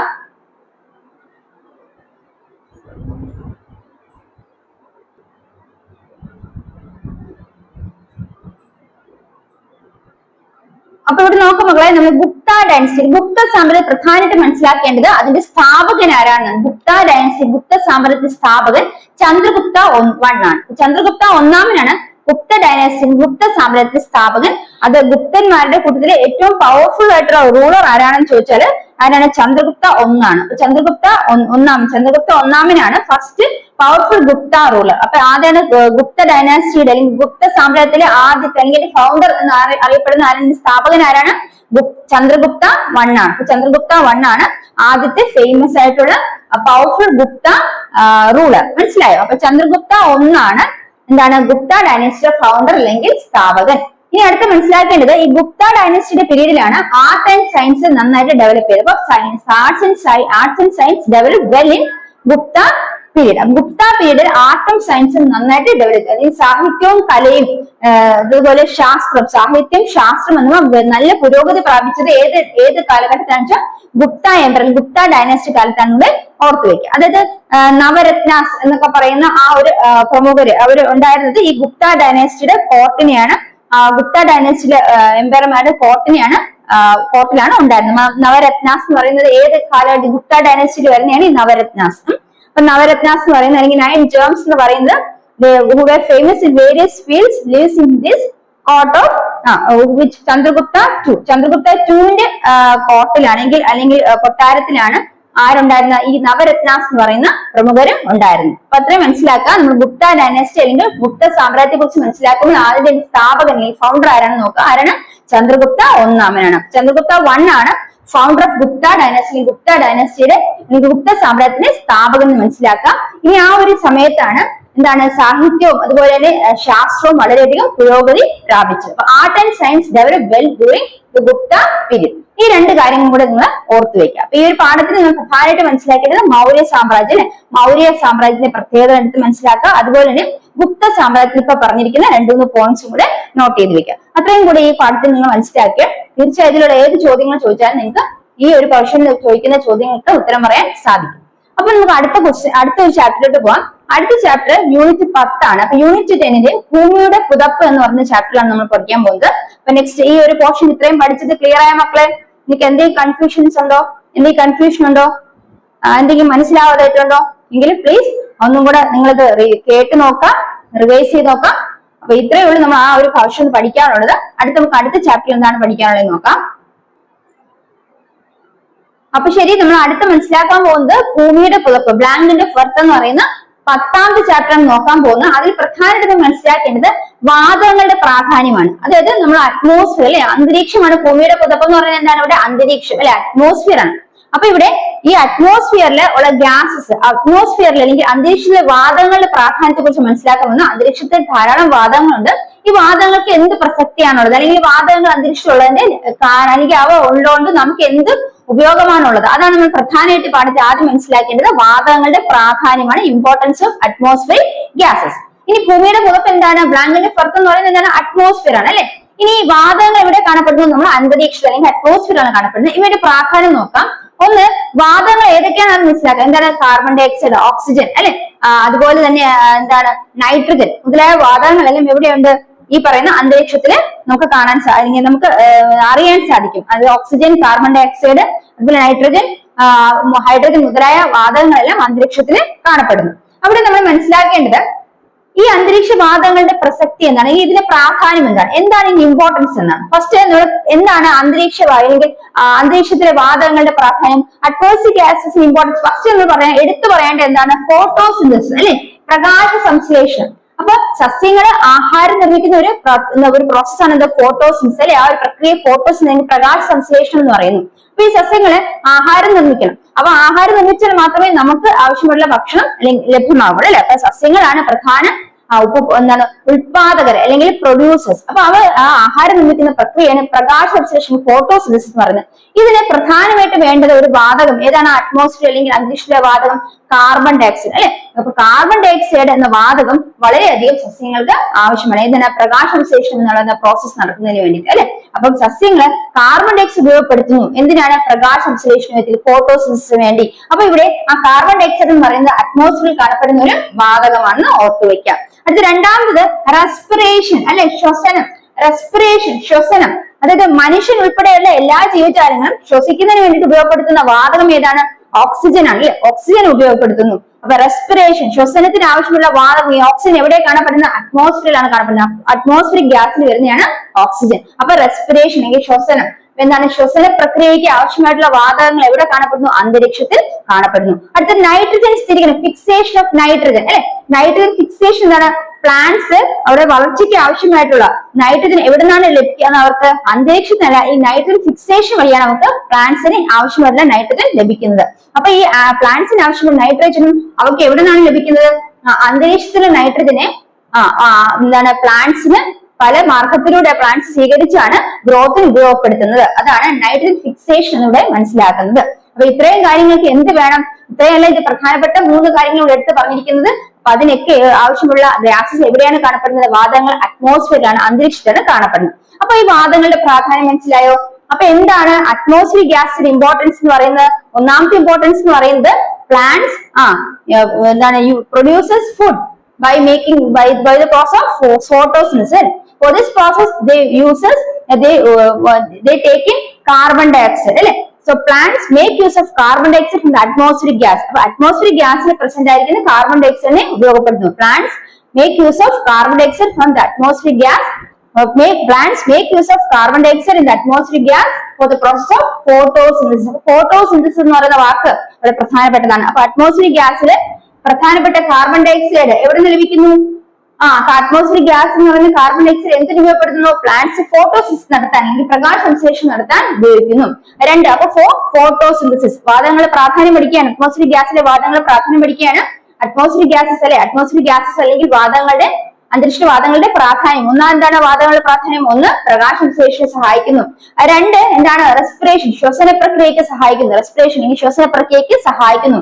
3 നൈട്രജൻ ഫിക്സേഷൻ അല്ലെ, അപ്പൊ നൈട്രജൻ സ്ഥിരീകരണത്തിന് സഹായിക്കുന്നു. അപ്പൊ നൈട്രജൻ സ്ഥിരീകരണത്തിന് സഹായിക്കുന്നു. ഇത് 3ഉമാണ് പ്രധാനമായിട്ട് അന്തരീക്ഷത്തിലെ വാതകങ്ങളുടെ പ്രാധാന്യം എന്ന് മനസ്സിലാക്കുക. അടുത്ത നമുക്ക് അന്തരീക്ഷത്തിലെ ഘടനയെ കുറിച്ച് മനസ്സിലാക്കാം. അന്തരീക്ഷത്തിലെ ഘടനയെ കുറിച്ച്, അന്തരീക്ഷത്തിലെ എത്ര പാളികളുണ്ട്, അന്തരീക്ഷത്തിലെ 4 പ്രധാനപ്പെട്ട പാളികളാണ്. അപ്പൊ അന്തരീക്ഷത്തിലെ ഘടന നമുക്ക് മനസ്സിലാക്കി വെക്കാം. കുറച്ച് കാര്യങ്ങൾ ഓർമ്മയുണ്ടോ, നമ്മൾ എന്താണ് മനസ്സിലാക്കുന്നത്, അറ്റ്മോസ്ഫിയറിക് ഗ്യാസ് അല്ലെങ്കിൽ വാതകങ്ങളുടെ പ്രാധാന്യം, അന്തരീക്ഷത്തിലെ വാതകങ്ങളുടെ പ്രാധാന്യം മനസ്സിലാക്കിയത്. ആർക്ക് ഉത്തരം പറയാം, വാതകങ്ങളുടെ പ്രാധാന്യം എന്തൊക്കെയാണ്, അന്തരീക്ഷ വാതകങ്ങളുടെ പ്രാധാന്യം എന്തൊക്കെയാണ്. ഇപ്പൊ ആർക്ക് വേണമെങ്കിൽ ചോദ്യത്തിന് ഉത്തരം പറയാൻ സാധിക്കുമല്ലോ, നമ്മൾ പഠിച്ചതാണ്. എന്തൊക്കെയാണ് ഒന്നുകൂടെ പറയൂ. അതെ, അന്തരീക്ഷത്തിലെ വാതകങ്ങളുടെ പ്രാധാന്യം എന്തൊക്കെയാണ്, 1 പ്രകാശ സംശ്ലേഷണം അല്ലെങ്കിൽ ഫോട്ടോസിന്തസിസിന് സഹായിക്കുന്നു. 2 എന്താണ് ശ്വസന പ്രക്രിയയ്ക്ക് സഹായിക്കുന്നു, റെസ്പിറേഷന് സഹായിക്കുന്നു. 3 എന്താ പഠിച്ചത്, നൈട്രജൻ സ്ഥിരീകരണം അല്ലെങ്കിൽ നൈട്രജൻ ഫിക്സേഷന് സഹായിക്കുന്നു. അപ്പൊ ഈ ചോദ്യത്തിന് ഉത്തരം പറയാൻ സാധിക്കുന്നുണ്ടല്ലോ. അപ്പൊ നമ്മൾ അടുത്ത പഠിക്കാൻ പോകുന്നത് അന്തരീക്ഷത്തിലെ പാളികളെ കുറിച്ചാണ് അല്ലെ. അന്തരീക്ഷത്തിന്റെ ഘടനയാണ് നമ്മൾ മനസ്സിലാക്കാൻ പോകുന്നത്. പ്രധാനമായിട്ടും നമ്മൾ മനസ്സിലാക്കാൻ പോകുന്ന അന്തരീക്ഷ ഘടന എന്ന് പറയുന്നത് അന്തരീക്ഷത്തിൽ പ്രധാനമായിട്ട് 4 പാളികളാണ് ഉള്ളത്. ഏതൊക്കെയാണ്? Troposphere, stratosphere, mesosphere, thermosphere. അപ്പൊ എന്റെ അടുത്ത് പറഞ്ഞേ, എന്റെ കൂടെ പറഞ്ഞു പോയേ, ട്രോപ്പോസ്ഫിയർ, സ്ട്രാറ്റോസ്ഫിയർ, മീസോസ്ഫിയർ, തെർമോസ്ഫിയർ. അപ്പൊ അന്തരീക്ഷത്തിന് പ്രധാനപ്പെട്ട 4 പാളികൾ ഏതൊക്കെയാണ്? Troposphere, stratosphere, mesosphere and thermosphere. അപ്പൊ ഇനി നമ്മൾ മനസ്സിലാക്കേണ്ടത് അന്തരീക്ഷത്തിലെ ഏറ്റവും ആദ്യത്തെ പാളി എന്ന് പറയുന്നത് ട്രോപ്പോസ്ഫിയർ ആണ് അല്ലെ. അപ്പൊ ഭൂമിയോട് ഏറ്റവും ചേർന്ന് കിടക്കുന്ന അന്തരീക്ഷ പാളി ഏതാണെന്ന് ചോദിച്ചാൽ ഇത് ട്രോപ്പോസ്ഫിയർ ആണ്. അപ്പൊ it lies close to the എർത്തിന് അടുത്ത് അല്ലെങ്കിൽ ഭൂമിയോട് അടുത്ത് കിടക്കുന്ന അന്തരീക്ഷ പാളി ഏതാണ്? ട്രോപ്പോസ്ഫിയർ ആണ്. ഇനി മനസ്സിലാക്കുന്ന മറ്റൊരു പ്രധാന കാര്യം എന്ന് പറയുന്നത് എല്ലാ കാലാവസ്ഥാ പ്രതിഭാസങ്ങളും, അതായത് ക്ലൈമറ്റിക് അതുപോലെ വെതർ ഫിനോമിനയായ എന്താണ് മേഘരൂപീകരണം, ക്ലൗഡ് ഫോർമേഷൻ, അതുപോലെ മഴ, സ്നോ, ഇതെല്ലാം എവിടെയാണ് നടക്കുന്നത്? ഈ ട്രോപ്പോസ്ഫിയർ പാളിയിലാണ് കാണപ്പെടുന്നത്. അപ്പൊ ട്രോപ്പോസ്ഫിയർ എന്ന് പറഞ്ഞാൽ ഭൂമിയുടെ അടുത്ത് കിടക്കുന്ന പാളിയാണ്. അതുകൊണ്ട് എന്താണ് ഈ പറഞ്ഞ കാലാവസ്ഥ അതായത് ക്ലൈമറ്റിക് ആൻഡ് വെതർ ഫിനോമിനൻസ് ആയ ഇതൊക്കെയാണ് ക്ലൗഡ് ഫോർമേഷൻ, അതുപോലെ റെയിൻ അല്ലെ, അത് മഴമേഘ മേഘങ്ങളുടെ രൂപീകരണം, അതുപോലെ മഴ എന്നീ കാലാവസ്ഥ പ്രതിഭാസങ്ങളൊക്കെ എവിടെ നടക്കുന്നു? നമുക്ക് ട്രോപ്പോസ്ഫിയറിൽ കാണാൻ സാധിക്കുന്ന. കാരണം ട്രോപ്പോസ്ഫിയറിന് ഭൂമിയുടെ തൊട്ടടുത്ത് കിടക്കുന്ന ലെയർ ആണെന്ന് മനസ്സിലാക്കി വെക്കുക. അടുത്തത് സ്ട്രാറ്റോസ്ഫിയർ ആണ് മനസ്സിലാക്കാൻ പോകുന്നത്. എന്താണ് സ്ട്രാറ്റോസ്ഫിയർ? ട്രോപ്പോസ്ഫിയറിന് തൊട്ടടുത്ത് കിടക്കുന്ന ലെയർ ആണ് അന്തരീക്ഷത്തിന്റെ പാളിയാണ് സ്ട്രാറ്റോസ്ഫിയർ. ഈ സ്ട്രാറ്റോസ്ഫിയറിന്റെ പ്രത്യേകത എന്ന് പറയുന്നത് ഓസോൺ പാളി കാണപ്പെടുന്നത്. ഓസോൺ ലെയർ എവിടെയാണ് കാണപ്പെടുന്നത്? ഈ പറയുന്ന സ്ട്രാറ്റോസ്ഫിയർ ആണ് ഓസോൺ പാളി കാണപ്പെടുന്നത്. എന്താണ് ഈ ഓസോൺ പാളിയുടെ പ്രത്യേകത? ഓസോൺ പാളിയാണ് സൂര്യപ്രകാശത്തിൽ നിന്നുള്ള വളരെ ഹാംഫുൾ ആയിട്ടുള്ള അല്ലെങ്കിൽ വളരെ നമുക്ക് ദോഷം ചെയ്യുന്ന അൾട്രാവയലറ്റ് കിരണങ്ങളെ വലിച്ചെടുക്കുന്നത് ആരാണ്? ഈ അന്തരീക്ഷ പാളിയെ സ്ട്രാറ്റോസ്ഫിയറിലെ ഓസോൺ പാളിയാണെന്ന് ഓർത്തു വെക്കുക. അപ്പൊ സ്ട്രാറ്റോസ്ഫിയറിന്റെ പ്രത്യേകത എന്ന് പറയുന്നത് സ്ട്രാറ്റോസ്ഫിയറിലാണ് എന്തുള്ളത്? ഓസോൺ പാളി ഉള്ളത്. ഈ ഓസോൺ പാളി എന്ന് പറയുന്നത് സ്ട്രാറ്റോസ്ഫിയറിലാണ് കാണപ്പെടുന്നത്. ആ ഒരു പാളി എന്ത് ചെയ്യുന്നുണ്ട്? മനുഷ്യന് ദോഷം ചെയ്യുന്ന സൂര്യപ്രകാശത്തിൽ വരുന്ന അൾട്രാവയലറ്റ് കിരണങ്ങളിൽ നിന്നും സംരക്ഷണം നൽകുന്നു. മനസ്സിലായോ? അപ്പൊ ഭൂമിയിൽ അത് എത്താതെ തടയാൻ സഹായിക്കുന്ന ഏത് പാളിയാണ്? ഈ പറഞ്ഞ സ്ട്രാറ്റോസ്ഫിയറിലെ ഓസോൺ പാളിയെന്ന് ഓർത്തു വെക്കാം. അപ്പൊ അത് രണ്ട് നമ്മൾ മനസ്സിലാക്കി, ട്രോപ്പോസ്ഫിയർ മനസ്സിലാക്കി, സ്ട്രാറ്റോസ്ഫിയർ. അപ്പൊ ഞാൻ ചോദിക്കുകയാണ്, സ്ട്രാറ്റോസ്ഫിയർ എന്ന് പറയുന്നത് അതിന്റെ പ്രത്യേകത നമ്മൾ മനസ്സിലാക്കിയത്. നമ്മൾ ചോദിക്കുകയാണ്, ഓസോൺ പാളി അന്തരീക്ഷ പാളിയിലെ ഏത് പാളിയിലാണ് ഓസോൺ പാളി കാണപ്പെടുന്നത് വെച്ചാൽ സ്ട്രാറ്റോസ്ഫിയർ ആണ് ഓസോൺ പാളി കാണപ്പെടുന്നത്. ഓസോൺ പാളിയുടെ പ്രത്യേകത എന്താണെങ്കിൽ അതിന്റെ പ്രാധാന്യം എന്താണ്? അന്തരീക്ഷത്തിലെ ഭൂമിയിലേക്ക് സൂര്യനിൽ നിന്ന് വരുന്ന അൾട്രാവയലറ്റ് കിരണങ്ങളെ തടയുന്നു. ഭൂമിയിലേക്ക് സൂര്യനിൽ നിന്ന് വരുന്ന അൾട്രാവയലറ്റ് കിരണങ്ങളിൽ സംരക്ഷണം നൽകുന്നതാണ് ഓസോൺ പാളിയുടെ കർത്തവ്യം എന്ന് മനസ്സിലാക്കി വയ്ക്കുക. അപ്പൊ സ്ട്രാറ്റോസ്ഫിയറിലാണ് ഓസോൺ ലെയർ കാണപ്പെടുന്നത്. Ozone layer prevents the harmful ultraviolet radiations from sun entering into the or reaching the earth. അതാണ് മനസ്സിലാക്കേണ്ടത് നമ്മളെ സ്ട്രാറ്റോസ്ഫിയറിൽ പറയേണ്ടത്. അടുത്തത് മീസോസ്ഫിയർ. എന്താണ് മീസോസ്ഫിയർ എന്ന് പറയുന്നത്? മീസോസ്ഫിയർ എന്ന് പറയുന്നതാണ് ഈ പറയുന്ന സ്ട്രാറ്റോസ്ഫിയറിന്റെ തൊട്ടടുത്ത് കിടക്കുന്ന പാളി, അതാണ് മീസോസ്ഫിയർ. ഇനി ഈ ഉൽക്കകളൊക്കെ അന്തരീക്ഷത്തിലെത്തി ഭൂമിയിൽ എത്തുന്നതിന് മുമ്പ് അന്തരീക്ഷത്തിലെത്തി തന്നെ കത്തിപ്പോകും. എന്താണ് ആ ഒരു കത്തിപ്പോകുന്ന ഏത് പാളിയിൽ വെച്ചാണ് ചോദിച്ചാല് മീസോസ്ഫിയർ പാളി. മീസോസ്ഫിയർ പാളിയിൽ വെച്ചാണ് ഉൽക്കകൾ അന്തരീക്ഷത്തിലെത്തി തന്നെ കത്തിപ്പോകുന്നത്, മീസോസ്ഫിയർ പാളിയിൽ വെച്ച്. ഇനി തെർമോസ്ഫിയർ എന്ന് പറയുന്നത് മീസോസ്ഫിയറിന് തൊട്ടടുത്ത് കിടക്കുന്ന പാളിയാണ് thermosphere. atmospheric layer that lies close to mesosphere. മീസോസ്ഫിയറിന് അടുത്ത് കിടക്കുന്നതാണ് തെർമോസ്ഫിയർ. തെർമോസ്ഫിയറിന്റെ ലോവർ പാർട്ടിനെയാണ് അയണോസ്ഫിയർ എന്ന് പറയുന്നത്. തെർമോസ്ഫിയറിന് തൊട്ട് താഴെ ഒരു അയണോസ്ഫിയർ എന്ന ഭാഗമുണ്ട്. അവിടെയാണ് റേഡിയോ വേവ്സ് ട്രാൻസ്മിറ്റ് ചെയ്യുന്നത്. അപ്പൊ റേഡിയോ തരംഗങ്ങൾ കാണപ്പെടുന്ന എവിടെയാണ്? തെർമോസ്ഫിയറിന് തൊട്ട് താഴെ കിടക്കുന്ന ഒരു പാളിയുണ്ട്, അയണോസ്ഫിയർ ആണ്. അവിടെയാണ് റേഡിയോ തരംഗങ്ങൾ കാണപ്പെടുന്നത്. അപ്പൊ ഇത്രയും മനസ്സിലായോ? അപ്പൊ അന്തരീക്ഷ ഘടന എന്ന് പറയുന്നത് നമ്മൾ മനസ്സിലാക്കിയിട്ട് പ്രധാനമായും 4 പാളികളാണ് അന്തരീക്ഷ ഘടനയെ കുറിച്ച് പറയുമ്പോൾ ഉള്ളത്. അതിൽ പ്രധാനപ്പെട്ട ആദ്യത്തെ ഭൂമിയോട് ചേർന്ന് കിടക്കുന്ന പാളിയാണ് ട്രോപ്പോസ്ഫിയർ അല്ലെ, ട്രോപ്പോസ്ഫിയർ. അപ്പൊ അന്തരീക്ഷ പാളികൾ ഏതൊക്കെയാണ്? അന്തരീക്ഷ 4 പ്രധാനപ്പെട്ട പാളികളാണ്. ഏതൊക്കെയാണ്? Troposphere, stratosphere, mesosphere and thermosphere. അതിൽ ട്രോപ്പോസ്ഫിയറിനെ കുറിച്ച് പറയുകയാണെങ്കിൽ എന്താണ് ആദ്യം മനസ്സിലാക്കേണ്ടത്? ഭൂമിയോട് തൊട്ടടുത്ത് കിടന്ന ഭൂമിയോട് തൊട്ടടുത്ത് കിടക്കുന്ന അറ്റ്മോസ്ഫിയറിക് ലെയർ ആണ് ഏത്? ട്രോപ്പോസ്ഫിയർ. ഇനി ട്രോപ്പോസ്ഫിയറിന്റെ പ്രത്യേകത വെതർ ആൻഡ് ക്ലൈമാറ്റിക് ഫിനോമിനാസ് അല്ലെ, അതായത് കാലാവസ്ഥാ പ്രതിഭാസങ്ങൾ ഏതൊക്കെയാണ്? അതിന് മേഘങ്ങളുടെ രൂപീകരണം, ക്ലൗഡ് ഫോർമേഷൻ, പിന്നെ മഴ, റെയിൻ, ഇതെല്ലാം എവിടെ കാണപ്പെടുന്നു? ട്രോപ്പോസ്ഫിയറിലാണ് കാണപ്പെടുന്നത്. ഇനി മനസ്സിലാക്കേണ്ടത് അടുത്ത പ്രധാന പാളി ഏതാണ്? സ്ട്രാറ്റോസ്ഫിയർ. ട്രോപ്പോസ്ഫിയറിന് തൊട്ടടുത്ത് കിടക്കുന്നതാണ് സ്ട്രാറ്റോസ്ഫിയർ. സ്ട്രാറ്റോസ്ഫിയറിന്റെ പ്രത്യേകത എന്താണ്? സ്ട്രാറ്റോസ്ഫിയറിലാണ് ഓസോൺ പാളി കാണപ്പെടുന്നത്. ഈ ഓസോൺ പാളി സൂര്യനിൽ നിന്നുള്ള അൾട്രാവയലറ്റ് കിരണങ്ങളെ നിന്നും നമ്മൾ ഭൂമിയെ സംരക്ഷിക്കുന്നു. അപ്പൊ അതാണ് ഓസോൺ പാളി. Stratosphere consist of the ozone layer which protects the earth from the harmful ultraviolet radiations from the sun. അത്ര മനസ്സിലായോ?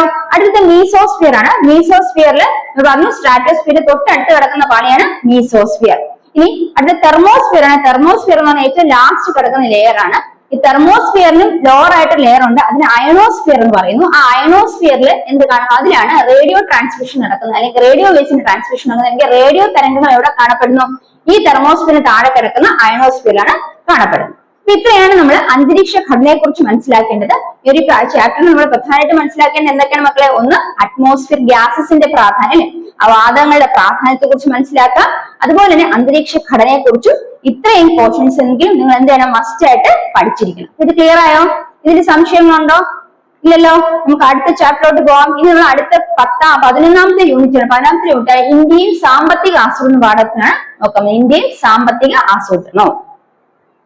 അപ്പൊ മക്കളെ, നമ്മൾ അടുത്ത് മനസ്സിലാക്കാൻ പോകുന്നത് യൂണിറ്റ് 11. യൂണിറ്റ് 11 യൂണിറ്റ് ലെവലിൽ ഇന്ത്യ ആൻഡ് എക്കണോമിക് പ്ലാനിങ്, അല്ലെ, ഇന്ത്യയും സാമ്പത്തിക ആസൂത്രണമാണ് നമ്മൾ പഠിക്കാൻ പോകുന്നത്.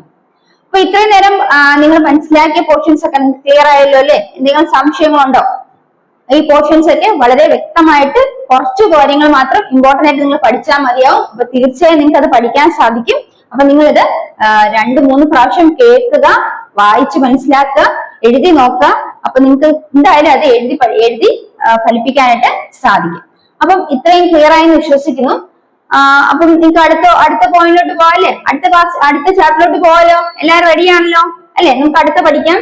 ഇന്ത്യയും സാമ്പത്തിക ആസൂത്രണം. ഇന്ത്യയും സാമ്പത്തിക ആസൂത്രണം വിളിക്കുന്നത് ഇന്ത്യ ആൻഡ് എക്കണോമിക് പ്ലാൻ. അവിടെ ഇന്ത്യ ആൻഡ് എക്കണോമിക് പ്ലാനിങ്ങില് പ്രധാനമായിട്ട് നമ്മൾ ഇവിടെ ഒരു പദസൂര്യൻ, ഒരു ചാർട്ടാണ് പഠിക്കാനുള്ളത്. അവിടെ ആസൂത്രണം, അല്ലെ, പ്ലാനിങ്. ആസൂത്രണം എന്ന് പറയുമ്പോൾ അതിൽ എന്തൊക്കെ വരുന്നു, എന്തൊക്കെ കാര്യങ്ങളാണ് ആസൂത്രണത്തെ ബന്ധപ്പെട്ടിരിക്കുന്നത്? ആസൂത്രണം എന്ന് പറയുന്നത് എന്താണ്? ഈ ഒരു സൊസൈറ്റിയുടെ അല്ലെങ്കിൽ ഒരു സമൂഹത്തിന്റെ ആവശ്യങ്ങൾ നിറവേറ്റുന്നതിന് വേണ്ടിയിട്ടാണ് നമ്മൾ ആസൂത്രണം നടത്തുന്നത്. അപ്പൊ ആസൂത്രണം നടത്തുന്നതിന് വേണ്ടിയിട്ട് എന്തൊക്കെ കാര്യങ്ങളാണ് നമ്മൾ ലക്ഷ്യം വെക്കേണ്ടത്? അപ്പൊ ആസൂത്രണത്തിന്റെ ലക്ഷ്യം എന്തൊക്കെയാണ്? What are the objectives of economic planning in India? ഇപ്പൊ ഇന്ത്യയിലെ ഒബ്ജക്റ്റീവ്സ്, ആസൂത്രണത്തിന്റെ പ്രധാനപ്പെട്ട ഒബ്ജക്റ്റീവ്സ് അല്ലെങ്കിൽ ലക്ഷ്യങ്ങൾ എന്തൊക്കെയാണ്? ഇന്ത്യയിലെ പ്രധാനപ്പെട്ട ലക്ഷ്യങ്ങളാണ് ആദ്യം നോക്കാൻ പോകുന്നത്. എന്തൊക്കെയാണ് പ്രധാനപ്പെട്ട ലക്ഷ്യങ്ങൾ? ഒന്ന്, ഇക്വിറ്റി, അല്ലെ, ഇക്വിറ്റി അല്ലെങ്കിൽ തുല്യത. ആസൂത്രണ പ്രധാനപ്പെട്ട ഒരു ലക്ഷ്യമാണ് ഇക്വിറ്റി അല്ലെങ്കിൽ തുല്യത. അടുത്തത് സെൽഫ് റിലയൻസ് അല്ലെങ്കിൽ സ്വാശ്രയത്വം. എന്താണ് സെൽഫ് റിലയൻസ് അല്ലെങ്കിൽ സ്വാശ്രയത്വം? ആസൂത്രണ മറ്റൊരു പ്രധാനപ്പെട്ട പോയിന്റ് ആണ് സെൽഫ് റിലയൻസ് അല്ലെങ്കിൽ സ്വാശ്രയത്വം. അടുത്ത എന്താണ്? ഗ്രോത്ത് അല്ലെങ്കിൽ വളർച്ച. അപ്പൊ ആസൂത്രണ മറ്റൊരു പ്രധാനപ്പെട്ട ഒബ്ജക്റ്റീവ് ലക്ഷ്യമാണ് ഗ്രോത്ത് അല്ലെങ്കിൽ വളർച്ച. ഇനി അടുത്തതോ മോഡേണൈസേഷൻ അല്ലെങ്കിൽ ആധുനികവൽക്കരണം. എന്താണ് മോഡേണൈസേഷൻ അല്ലെങ്കിൽ ആധുനികവൽക്കരണം? അപ്പൊ ആസൂത്രണത്തിന്റെ പ്രധാനപ്പെട്ട ഒബ്ജക്റ്റീവ്സ് അല്ലെങ്കിൽ ലക്ഷ്യങ്ങൾ ഏതൊക്കെയാണ്? ഒന്ന്, തുല്യത അല്ലെങ്കിൽ ഇക്വിറ്റി. രണ്ട്, സെൽഫ് റിലയൻസ് അല്ലെങ്കിൽ എന്താണ് സ്വയം പര്യാപ്തത, സ്വാശ്രയത്വം. എന്താണ് സെൽഫ് റിലയൻസ് അല്ലെങ്കിൽ സ്വാശ്രയത്വം. അടുത്ത എന്താണ്? ഗ്രോത്ത് അല്ലെങ്കിൽ വളർച്ച. ഇനി ആധുനികവൽക്കരണം അല്ലെങ്കിൽ മോഡേണൈസേഷൻ. അപ്പൊ ഇത്രയാണ് പ്രധാനമായിട്ട് ആസൂത്രണത്തിന്റെ ഒബ്ജക്റ്റീവ്സ് അല്ലെങ്കിൽ ലക്ഷ്യങ്ങൾ നമ്മൾ മനസ്സിലാക്കേണ്ടത്. അപ്പൊ ഇതില് നമ്മൾ ഓരോന്നും ജസ്റ്റ് എന്താണ് നോക്കിപ്പോവാം. അപ്പൊ ആദ്യം ഇവിടെ തുല്യത എന്ന് പറയുന്നത് അല്ലെങ്കിൽ അതിനെ കൊണ്ട് എന്താണ് ലക്ഷ്യമാക്കുന്നത്, എന്താണ് തുല്യതയുടെ ലക്ഷ്യമാക്കുന്നത് നോക്കാം.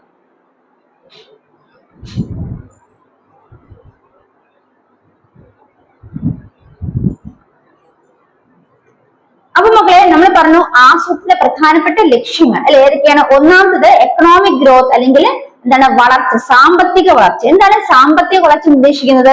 സാമ്പത്തിക വളർച്ച എന്ന് ഉദ്ദേശിക്കുന്നത് ഒരു രാജ്യത്ത് പ്രൊഡ്യൂസ് ചെയ്യപ്പെടുന്ന ഗുഡ്സും അല്ലെങ്കിൽ ഗുഡ്സ് ആൻഡ് സർവീസസ്, എത്രത്തോളം ഗുഡ്സും സർവീസസും നമുക്ക് എന്താണ് പുറത്തേക്ക് കൊടുക്കാൻ പറ്റും, ഒരു കൺട്രിയിൽ നിന്ന് പുറത്തേക്ക് കൊടുക്കാൻ പറ്റും. Increase in output of goods and services produce in the country. അതായത് ഒരു രാജ്യത്ത് ലഭ്യമാകും അല്ലെങ്കിൽ രാജ്യത്ത് നിർമ്മിക്കുന്ന വസ്തുക്കൾ എത്രത്തോളം നമുക്ക് എന്താ പുറത്ത് അതിനെ എക്സ്പോർട്ട് ചെയ്യാൻ സാധിക്കുന്നു, അല്ലെങ്കിൽ ഒരു രാജ്യത്ത് എത്രത്തോളം ഗുഡ്സും സർവീസസും നമുക്ക് പ്രൊഡ്യൂസ് ചെയ്യാൻ പറ്റുന്നു, ഒരു രാജ്യത്ത് എത്രത്തോളം ഗുഡ്സും സർവീസും പ്രൊഡ്യൂസ് ചെയ്യാൻ പറ്റുന്നു അല്ലെങ്കിൽ അതിനെ ഉത്പാദിപ്പിക്കാൻ പറ്റുന്നു, അതാണ് ആ രാജ്യത്തിന്റെ സാമ്പത്തിക വളർച്ച എന്ന് ഉദ്ദേശിക്കുന്നത്. It increase in output of goods and services produce with the country. അതായത് രാജ്യത്തെ എത്രത്തോളം ഗുഡ്സും സർവീസസും പ്രൊവൈഡ് ചെയ്യാൻ പറ്റുന്നു, രാജ്യത്തിനുള്ളിൽ എത്രത്തോളം ഗുഡ്സ് ആൻഡ് സർവീസ് അല്ലെങ്കിൽ ഉൽപ്പന്നങ്ങൾ ഉണ്ടാക്കാൻ സാധിക്കുന്നു അല്ലെങ്കിൽ സർവീസ് കൊടുക്കാൻ സാധിക്കുന്നു, അതാണ് ആ രാജ്യത്തിന്റെ സാമ്പത്തിക വളർച്ചയെന്ന് മനസ്സിലാക്കുക. അപ്പൊ അത് ആസൂത്രണം അതിന്റെ ഒരു ലക്ഷ്യം, ആസൂത്രണ ഒരു ലക്ഷ്യം എന്ന് പറയുന്നത് മാക്സിമം എന്താണ്,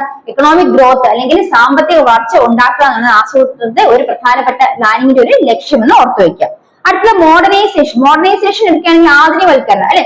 നമ്മള് കൃഷിക്കും അല്ലെങ്കിൽ പല ആവശ്യങ്ങൾക്കും എന്താണ് പുതിയ ടെക്നിക്സ് ഉപയോഗിക്കുന്നു, പുതിയ സാങ്കേതിക വിദ്യ ഉപയോഗിക്കുന്നു. അതായത് കൃഷി ആവശ്യത്തിന് നമ്മൾ നിലം ഉഴുന്നതിനായിട്ട് ട്രാക്ടർ യൂസ് ചെയ്യുന്നു അല്ലെ. അതുപോലെ തന്നെ നമ്മള് പല മോഡേൺ ആയിട്ടുള്ള കാര്യങ്ങൾ അല്ലെ, അതായത് ഇൻഡസ്ട്രിയൽ ആയിട്ടുള്ള ഡെവലപ്മെന്റ്, അതെല്ലാം എന്താണ് മോഡേണൈസേഷന്റെ ഭാഗമാണ് അല്ലെ. അപ്പൊ ഈ ഒരു മോഡേണൈസേഷൻ എന്ന് പറയുന്നത് എന്തിനാക്കം കൂട്ടും, നമ്മളുടെ ഈ ഗുഡ്സിന് ട്രാൻസ്പോർട്ടേഷൻ അല്ലെ, നമ്മൾ ഒരു സ്ഥലത്ത് നിന്ന് മറ്റൊരു സ്ഥലത്തേക്ക് വസ്തുക്കളൊക്കെ കൊണ്ടുപോകുന്ന ട്രാൻസ്പോർട്ടേഷൻ അല്ലെ, ഗതാഗത സൗകര്യം, അതൊക്കെ കൂടുതലായിട്ട് വരുമ്പോഴാണ് മോഡേണൈസേഷൻ, ആധുനികവൽക്കരണം എന്നോട് പറയുന്നത്. അപ്പം ഈ പറയുന്ന ആധുനികവൽക്കരണ ഭാഗമായിട്ട് നമുക്ക് വസ്തുക്കൾ അല്ലെങ്കിൽ നമ്മൾ ഉണ്ടാക്കുന്ന ഉൽപ്പന്നങ്ങളെ വേഗത്തിൽ ഒരു സ്ഥലത്ത് മറ്റൊരു സ്ഥലത്തേക്ക് കൊണ്ടുപോകാനൊക്കെ സാധിക്കും. അതാണ് ഇവിടെ മോഡേണൈസേഷൻ കൊണ്ട് അത് ഈ പ്ലാനിങ് എന്ന് പറയുന്നത്, മോഡേണൈസേഷൻ എന്ന് പറയുന്നത് പ്ലാനിങ്ങിന്റെ ഒരു ലക്ഷ്യമാണ് മനസ്സിലാക്കുക. അപ്പൊ പ്ലാനിങ്ങിലൂടെ നമുക്ക് എന്താണ് ഈ പറയുന്ന കാര്യങ്ങളൊക്കെ ഇത് ചെയ്ത് നമുക്ക് ആ ഒരു മോഡേണൈസേഷൻ അല്ലെങ്കിൽ ആധുനികവൽക്കരണത്തിലേക്ക് എത്തിച്ചേരാൻ സാധിക്കും. അതാണ് മറ്റൊരു പ്രധാനപ്പെട്ട ലക്ഷ്യം. ഇനി ആസൂത്രണ മറ്റൊരു പ്രധാനപ്പെട്ട ലക്ഷ്യം എന്ന് പറയുന്നത് എന്താണ്, സെൽഫ് റിലയൻസ് അല്ലെങ്കിൽ സ്വാശ്രയത്വം. ഇതാണ് സെൽഫ് റിലയൻസ് അല്ലെങ്കിൽ സ്വാശ്രയത്വം. അപ്പൊ നമ്മുടെ രാജ്യത്ത് ലഭ്യമാകുന്ന സർവീസസും അതുപോലെ അഗ്രികൾച്ചർ ആയിട്ടുള്ള അല്ലെങ്കിൽ കാർഷികമായിട്ടുള്ള അല്ലെങ്കിൽ വ്യവസായമായിട്ടുള്ള എല്ലാ സർവീസസും ഉപയോഗപ്പെടുത്തി അല്ലെങ്കിൽ നമുക്ക് അവൈലബിൾ ആയിട്ടുള്ള അല്ലെങ്കിൽ നമുക്ക് ലഭ്യമായിട്ടുള്ള എല്ലാ നമുക്ക് ചുറ്റുമുള്ള വസ്തുക്കളിൽ നിന്നും നമ്മൾ എന്ത് ചെയ്യുന്നു, നമുക്ക് ആവശ്യമായിട്ടുള്ള വസ്തുക്കൾ ഉത്പാദിപ്പിക്കുന്നു. അപ്പൊ അവിടെ നമ്മൾ സ്വയം ഇതെല്ലാം നിർമ്മിക്കുന്നു. മറ്റൊരു രാജ്യത്തിന്റെയോ അല്ലെങ്കിൽ മറ്റൊരു രാജ്യത്തിന്റെ സേവനം അല്ലെങ്കിൽ സഹായം ഇല്ലാതെ നമ്മൾ സ്വയം ഇതൊക്കെ നിർമ്മിക്കുന്നു. അപ്പൊ നമ്മൾ അവിടെ എന്താണ് സെൽഫ് റിലയന്റ് ആകുന്നു അല്ലെങ്കിൽ സ്വാശ്രയത്വം, സ്വന്തമായിട്ട് ആശ്രയിച്ച് സ്വന്തം കഴിവിൽ എല്ലാം നിർമ്മിക്കുന്നു. അപ്പൊ അതും ആസൂത്രണത്തിന്റെ മറ്റൊരു ലക്ഷ്യമാണ്, പ്ലാനിങ്ങിന്റെ മറ്റൊരു ലക്ഷ്യമാണ്, ഒബ്ജക്റ്റീവ് ആണ് ഓർത്തു വയ്ക്കുക. അപ്പൊ എന്തൊക്കെ മനസ്സിലാക്കി, ആസൂത്രണ പ്രധാനപ്പെട്ട ലക്ഷ്യം എക്കണോമിക് ഗ്രോത്ത് അല്ലെ, സാമ്പത്തിക വളർച്ച. രണ്ടാമത്തെ ലക്ഷ്യം നമ്മൾ പറയുന്നതാണ് മോഡേണൈസേഷൻ, ആധുനികവൽക്കരണം. മൂന്നാമത്തെ ലക്ഷ്യം എന്താ പറഞ്ഞത്, സെൽഫ് റിലയൻസ് അല്ലെങ്കിൽ സ്വാശ്രയത്വം. അടുത്തത് പ്രധാനപ്പെട്ട ഇക്വിറ്റി അല്ലെങ്കിൽ തുല്യത. അപ്പൊ ഇവിടെ നമുക്ക് ഈ പറയുന്ന മോഡേണൈസേഷനും ഗ്രോത്തും സെൽഫ് റിലയൻസിന്റെ ഒക്കെ ആ ഒരു നമ്മൾ ആധുനികവൽക്കരണവും അതുപോലെ തന്നെ സ്വാശ്രയത്വവും അതുപോലെ എക്കണോമിക് ഗ്രോത്ത് അല്ലെങ്കിൽ സാമ്പത്തിക വളർച്ചയ്ക്കുള്ള അതിന്റെയൊക്കെ ആ ഗുണം നമുക്ക് അനുഭവിക്കണമെങ്കിൽ നമ്മൾ എന്ത് ചെയ്യണം, നമുക്കൊരു ഇക്വിറ്റി ഉണ്ടായിരിക്കണം, തുല്യത ഉണ്ടായിരിക്കണം. അപ്പൊ ആളുകൾക്കിടയിൽ ഇക്വിറ്റി, തുല്യത ഉണ്ടായാൽ മാത്രമേ ഈ പറയുന്ന സാമ്പത്തിക വളർച്ച, അതിൽ എക്കണോമിക് ഗ്രോത്ത്, ആധുനികവൽക്കരണം, മോഡേണൈസേഷൻ, സെൽഫ് റിലയൻസ്, സ്വാശ്രയത്വം, ഇതെല്ലാം അതിന്റെ എല്ലാം ബെനിഫിറ്റ്, അതിന്റെ എല്ലാം ഗുണങ്ങൾ ഉപയോഗപ്പെടുത്താൻ സാധിക്കുകയുള്ളൂ. അപ്പൊ ഇത്രയേ ഉള്ളൂ. പ്ലാനിങ് അല്ലേ എന്ന് പറയുന്നത് എന്താണ്, ആസൂത്രണമാണ്. ആസൂത്രണ ഒബ്ജക്റ്റീവ്സ് അല്ലെങ്കിൽ ലക്ഷ്യങ്ങൾ പറയുകയാണെങ്കിൽ എന്തൊക്കെയാണ്, ഒന്ന് ഇക്വിറ്റിയാണ്, തുല്യത. ഈ പറയുന്ന മൂന്ന് കാര്യങ്ങൾ നമുക്ക് ലഭ്യമാകണമെങ്കിൽ ആളുകൾക്കിടയിൽ എന്തുണ്ടായി, തുല്യത ഉണ്ടെങ്കിൽ ആളുകൾക്ക് ഒരുപോലെ ഈ പറയുന്ന സേവനങ്ങളെല്ലാം ലഭ്യമാകണം. അപ്പൊ എന്താണ് ഇക്വിറ്റി, തുല്യത. രണ്ടെന്താണ് സെൽഫ് റിലയൻസ് അല്ലെങ്കിൽ സ്വാശ്രയത്വം. മൂന്നെന്താണ് ഗ്രോത്ത് അല്ലെങ്കിൽ വളർച്ച, സാമ്പത്തിക വളർച്ചയാണ്. മോഡേണൈസേഷൻ എന്ന് പറയുന്നത് ആധുനികവൽക്കരണം. ഇത്രയാണ് പ്ലാനിങ്ങിന്റെ ഒബ്ജക്റ്റീവ്സ് അല്ലെങ്കിൽ ആസൂത്രണ ലക്ഷ്യങ്ങൾ എന്ന് ഓർത്തു വയ്ക്കുക. ഇനി അടുത്ത മനസ്സിലാക്കാൻ പോകുന്നത് ഇന്ത്യൻ ആസൂത്രണം അല്ലെങ്കിൽ നമ്മള് വിവിധ എന്താണ് അടുത്ത മനസ്സിലാക്കാൻ പോകുന്നത് ഈ പറയുന്ന ആസൂത്രണ കമ്മീഷൻ നിലവന്ന ആസൂത്രണ കമ്മീഷൻ നിലയിൽ വന്ന് ഏതൊക്കെ അത് ആ ഒരു സ്റ്റെപ്പ് ഉണ്ടല്ലോ, ആദ്യം ഏത് വന്നു ആ ഒരു ഫ്ലോ ചാർട്ട് ടെക്സ്റ്റ് ബുക്ക് കൊടുത്തിട്ടുണ്ട്, അത് നമ്മൾ പഠിച്ചു വെക്കണം. അപ്പൊ അതെങ്ങനെയാണെന്ന് കൂടെ നോക്കിപ്പോ. അപ്പൊ നേരത്തെ പറഞ്ഞ കാര്യങ്ങൾ ക്ലിയർ ആയോ? അപ്പൊ ആസൂത്രണത്തിന്റെ വിവിധ ലക്ഷ്യങ്ങളെ കുറിച്ച് മനസ്സിലായല്ലോ. അപ്പൊ നമ്മൾ ഇതിൽ തന്നെ അടുത്ത മനസ്സിലാക്കാൻ പോകുന്നത് ആ സ്റ്റെപ്സ്, ഡെവലപ്മെന്റ് സ്റ്റെപ്സ് ആണ്. അപ്പൊ ഓരോ പ്ലാനിംഗ് കമ്മീഷൻ വന്ന ആ ഒരു സ്റ്റെപ്പാണ് നമ്മളിവിടെ നോക്കാൻ പോകുന്നത്. അപ്പൊ ഫസ്റ്റ് നമ്മൾ നോക്കാൻ പോകുന്നത് 1938 1938 എന്ത് നിലവിൽ വന്നു, നാഷണൽ പ്ലാനിംഗ് കമ്മിറ്റി, ദേശീയ ആസൂത്രണ കമ്മിറ്റി നിലവിൽ വന്നു. 1938 1938 നാഷണൽ പ്ലാനിംഗ് കമ്മിറ്റി നിലവിൽ വന്നത്. അപ്പൊ അടുത്ത ഫ്ലോ ചാർട്ടിൽ എന്താണ് വരുന്നത് നോക്കാം.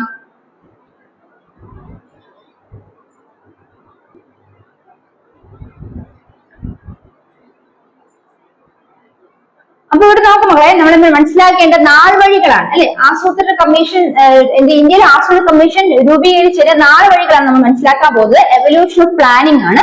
ഫസ്റ്റ് 1938 നാഷണൽ പ്ലാനിംഗ് കമ്മിറ്റി, ദേശീയ ആസൂത്രണ കമ്മിറ്റി നിലനിന്നത്. 1938 നാഷണൽ പ്ലാനിംഗ് കമ്മിറ്റി നിലനിന്നത് ദേശീയ ആസൂത്രണ കമ്മിറ്റി.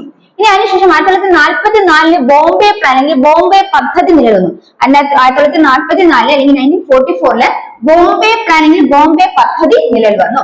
അതിനുശേഷം 1948 ആദ്യ വ്യാവസായിക നിയമം ഫസ്റ്റ് ഇൻഡസ്ട്രിയൽ പോളിസി നിലനിന്ന് 1948 1948 ആദ്യ വ്യാവസായിക നിയമം ഫസ്റ്റ് ഇൻഡസ്ട്രിയൽ പോളിസി നിലവിൽ വന്നത്. ഇനി 1950 ആയപ്പോൾ എന്താണ് പ്ലാനിംഗ് കമ്മീഷൻ, അതായത് ആസൂത്രണ കമ്മീഷൻ രൂപീകരിക്കപ്പെട്ടത് 1950 അത് 15 മാർച്ച് 1950 15 മാർച്ച് 1950 പ്ലാനിംഗ് കമ്മീഷൻ ആസൂത്രണ കമ്മീഷൻ രൂപീകരിക്കപ്പെട്ടെന്ന് കൂടെ മനസ്സിലാക്കി വെക്കുക. അപ്പൊ മക്കളെ എന്താണ് മനസ്സിലാക്കേണ്ടത്? പ്രധാനപ്പെട്ട 4 വഴികൾ, ആസൂത്രണ കമ്മീഷൻ രൂപീകരിച്ച 4 വഴികളാണ് മനസ്സിലാക്കുന്നത്. അതിൽ ആദ്യം മനസ്സിലാക്കേണ്ടത് എന്താണ്? Evolution of planning commission. Planning commission എന്തൊക്കെയാണ്, എങ്ങനെയാണ്? 1938 ഒരു ദേശീയ ആസൂത്രണ കമ്മിറ്റി നിലവിൽ വന്നു. അപ്പൊ 1938 നാഷണൽ പ്ലാനിംഗ് കമ്മിറ്റി നിലവിൽ വന്നു. അതിനുശേഷം 1944 ബോംബെ പ്ലാൻ അല്ലെ 1944 ബോംബെ പദ്ധതി രൂപീകരിച്ചു. ഇനി 1948 ആദ്യത്തെ വ്യാവസായിക നിയമം അല്ലെങ്കിൽ 1948 ഫസ്റ്റ് ഇൻഡസ്ട്രിയൽ പോളിസി നിലവിൽ വന്നു. അതിനുശേഷം 1950 എന്താണ് പ്ലാനിംഗ് കമ്മീഷൻ അല്ലെ ആസൂത്രണ കമ്മീഷൻ നിലവിൽ 1950 അത് 15 മാർച്ച് 1950 ആണ് കൂടെ ഓർത്തു വെക്കുക. 15 മാർച്ച് 1950 ആണ് കൂടെ ഓർത്തു വെക്കുക. ഇനി മനസ്സിലാക്കേണ്ടത് അടുത്ത പ്രധാനപ്പെട്ട ഈ പാഠത്തിൽ മനസ്സിലാക്കേണ്ടതാണ് നീതി ആയോഗ്. എന്താണ് നീതി ആയോഗ് എന്ന് മനസ്സിലാക്കാം. ആസൂത്രണ കമ്മീഷൻ ഇപ്പോൾ നിലവിലില്ല. ആസൂത്രണ കമ്മീഷന് പകരം വന്നതാണ് എന്ത്? നീതി ആയോഗ്. അപ്പൊ നീതി ആയോഗ് നിലവിൽ വന്ന വർഷം 2015 ജനുവരി 1 അപ്പൊ നീതി ആയോഗ് നിലവിൽ വന്നത് ആസൂത്രണ കമ്മീഷന് പകരമാണ്. 2015 ജനുവരി 1 നീതി ആയോഗ് നിലവിൽ വന്നത്. നീതി ആയോഗിന്റെ അധ്യക്ഷൻ എന്ന് പറയുന്നത് പ്രധാനമന്ത്രി. നീതി ആയോഗ് നിലവിൽ വന്നത് 2015 ജനുവരി 1 നീതി ആയോഗ് നിലവിൽ വന്നത്. 2015 ജനുവരി 1 നീതി ആയോഗ് നിലവിൽ വന്നത്. അതിന്റെ അധ്യക്ഷൻ ആരാണ്? പ്രധാനമന്ത്രി. നീതി ആയോഗിന്റെ അധ്യക്ഷൻ പ്രധാനമന്ത്രിയാണ് ഓർത്തു വെക്കുക. അപ്പൊ 2015 ജനുവരി 1 നീതി ആയോഗ് നിലവിൽ വന്നത്. നീതി ആയോഗ് എന്തിന് പകരം നിലവിൽ വന്നതാണ്? ആസൂത്രണ കമ്മീഷന് പകരം നിലവിൽ വന്നതാണ് നീതി ആയോഗ്. 2015 ജനുവരി 1 അതിന്റെ അധ്യക്ഷൻ എന്ന് പറഞ്ഞാൽ പ്രധാനമന്ത്രിയാണ് ഇവിടെ ഓർത്തു വെക്കുക. അപ്പൊ ഇത്രയാണ് നമ്മൾ ഈ ഒരു പാഠത്തിൽ പ്രധാനമായിട്ട് മനസ്സിലാക്കേണ്ടത്. നമ്മൾ മനസ്സിലാക്കി എന്താണ് ആസൂത്രണം അല്ലെങ്കിൽ പ്ലാനിങ്ങിന്റെ വിവിധ ലക്ഷ്യങ്ങൾ ഒബ്ജക്റ്റീവ്സിനെ കുറിച്ച് മനസ്സിലാക്കി. ക്ലിയർ ആയോ? അത് ഓർമ്മയുണ്ടോ ഇപ്പം? അപ്പൊ നിങ്ങൾ ചോദിച്ച ആൻസർ ചെയ്യാൻ പറ്റുമല്ലോ അല്ലെ? അപ്പൊ അതിനെ കുറിച്ച് മനസ്സിലാക്കി. അതിനുശേഷം നമ്മൾ എന്താ മനസ്സിലാക്കിയത്? നമ്മൾ പഠിച്ചത് എന്താണ്? ഈ ആസൂത്രണ കമ്മീഷനിൽ വന്ന 4 വഴികൾ അല്ലെ. ആസൂത്രണ കമ്മീഷനിൽ വന്ന 4 വഴികളെ കുറിച്ച് പഠിച്ചു. എവല്യൂഷൻ ഓഫ് പ്ലാനിങ്ങിനെ കുറിച്ച് പഠിച്ചു. അടുത്ത പ്രധാനമായിട്ട് മനസ്സിലാക്കിയത് നീതി ആയോഗ് എന്താണെന്ന് മനസ്സിലാക്കി. നീതി ആയോഗ് നിലവിൽ വന്ന വർഷം മനസ്സിലാക്കി. അതിന്റെ അധ്യക്ഷൻ ആരാണെന്ന് മനസ്സിലാക്കി. അപ്പൊ ഈ ഒരു ചാപ്റ്ററിന് ഇത്രയും പോയിന്റ്സ് നിങ്ങൾ മസ്റ്റ് ആയിട്ട് പഠിച്ചിരിക്കണം. ഇത് ക്ലിയർ ആയിട്ട് പഠിച്ചിരിക്കണം. അപ്പൊ ഈ ഒരു ചാപ്റ്ററിന് പ്രധാനമായിട്ട് നമ്മൾ മനസ്സിലാക്കിയിട്ട് ഇത്രയും കാര്യങ്ങളാണ്. ഇത് ക്ലിയർ ആക്കി വെക്കുക. അടുത്ത നമ്മുടെ നെക്സ്റ്റ് 12ാമത്തെ പാഠമാണ് ഭൂമിയിലെ ജലം. അതിന് എന്തൊക്കെ പോയിന്റ്സ് ആണ് നമ്മൾ മനസ്സിലാക്കേണ്ടത് നമുക്ക് നോക്കാം.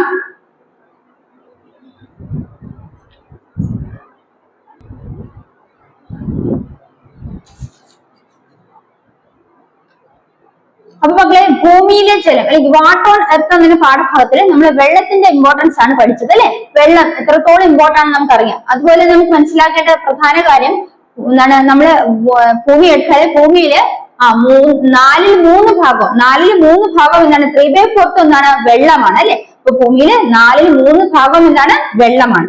അപ്പം നമ്മൾ ഈ ഒരു പാഠത്തിൽ വെള്ളത്തിന്റെ ഇമ്പോർട്ടൻസ് മനസ്സിലാക്കി.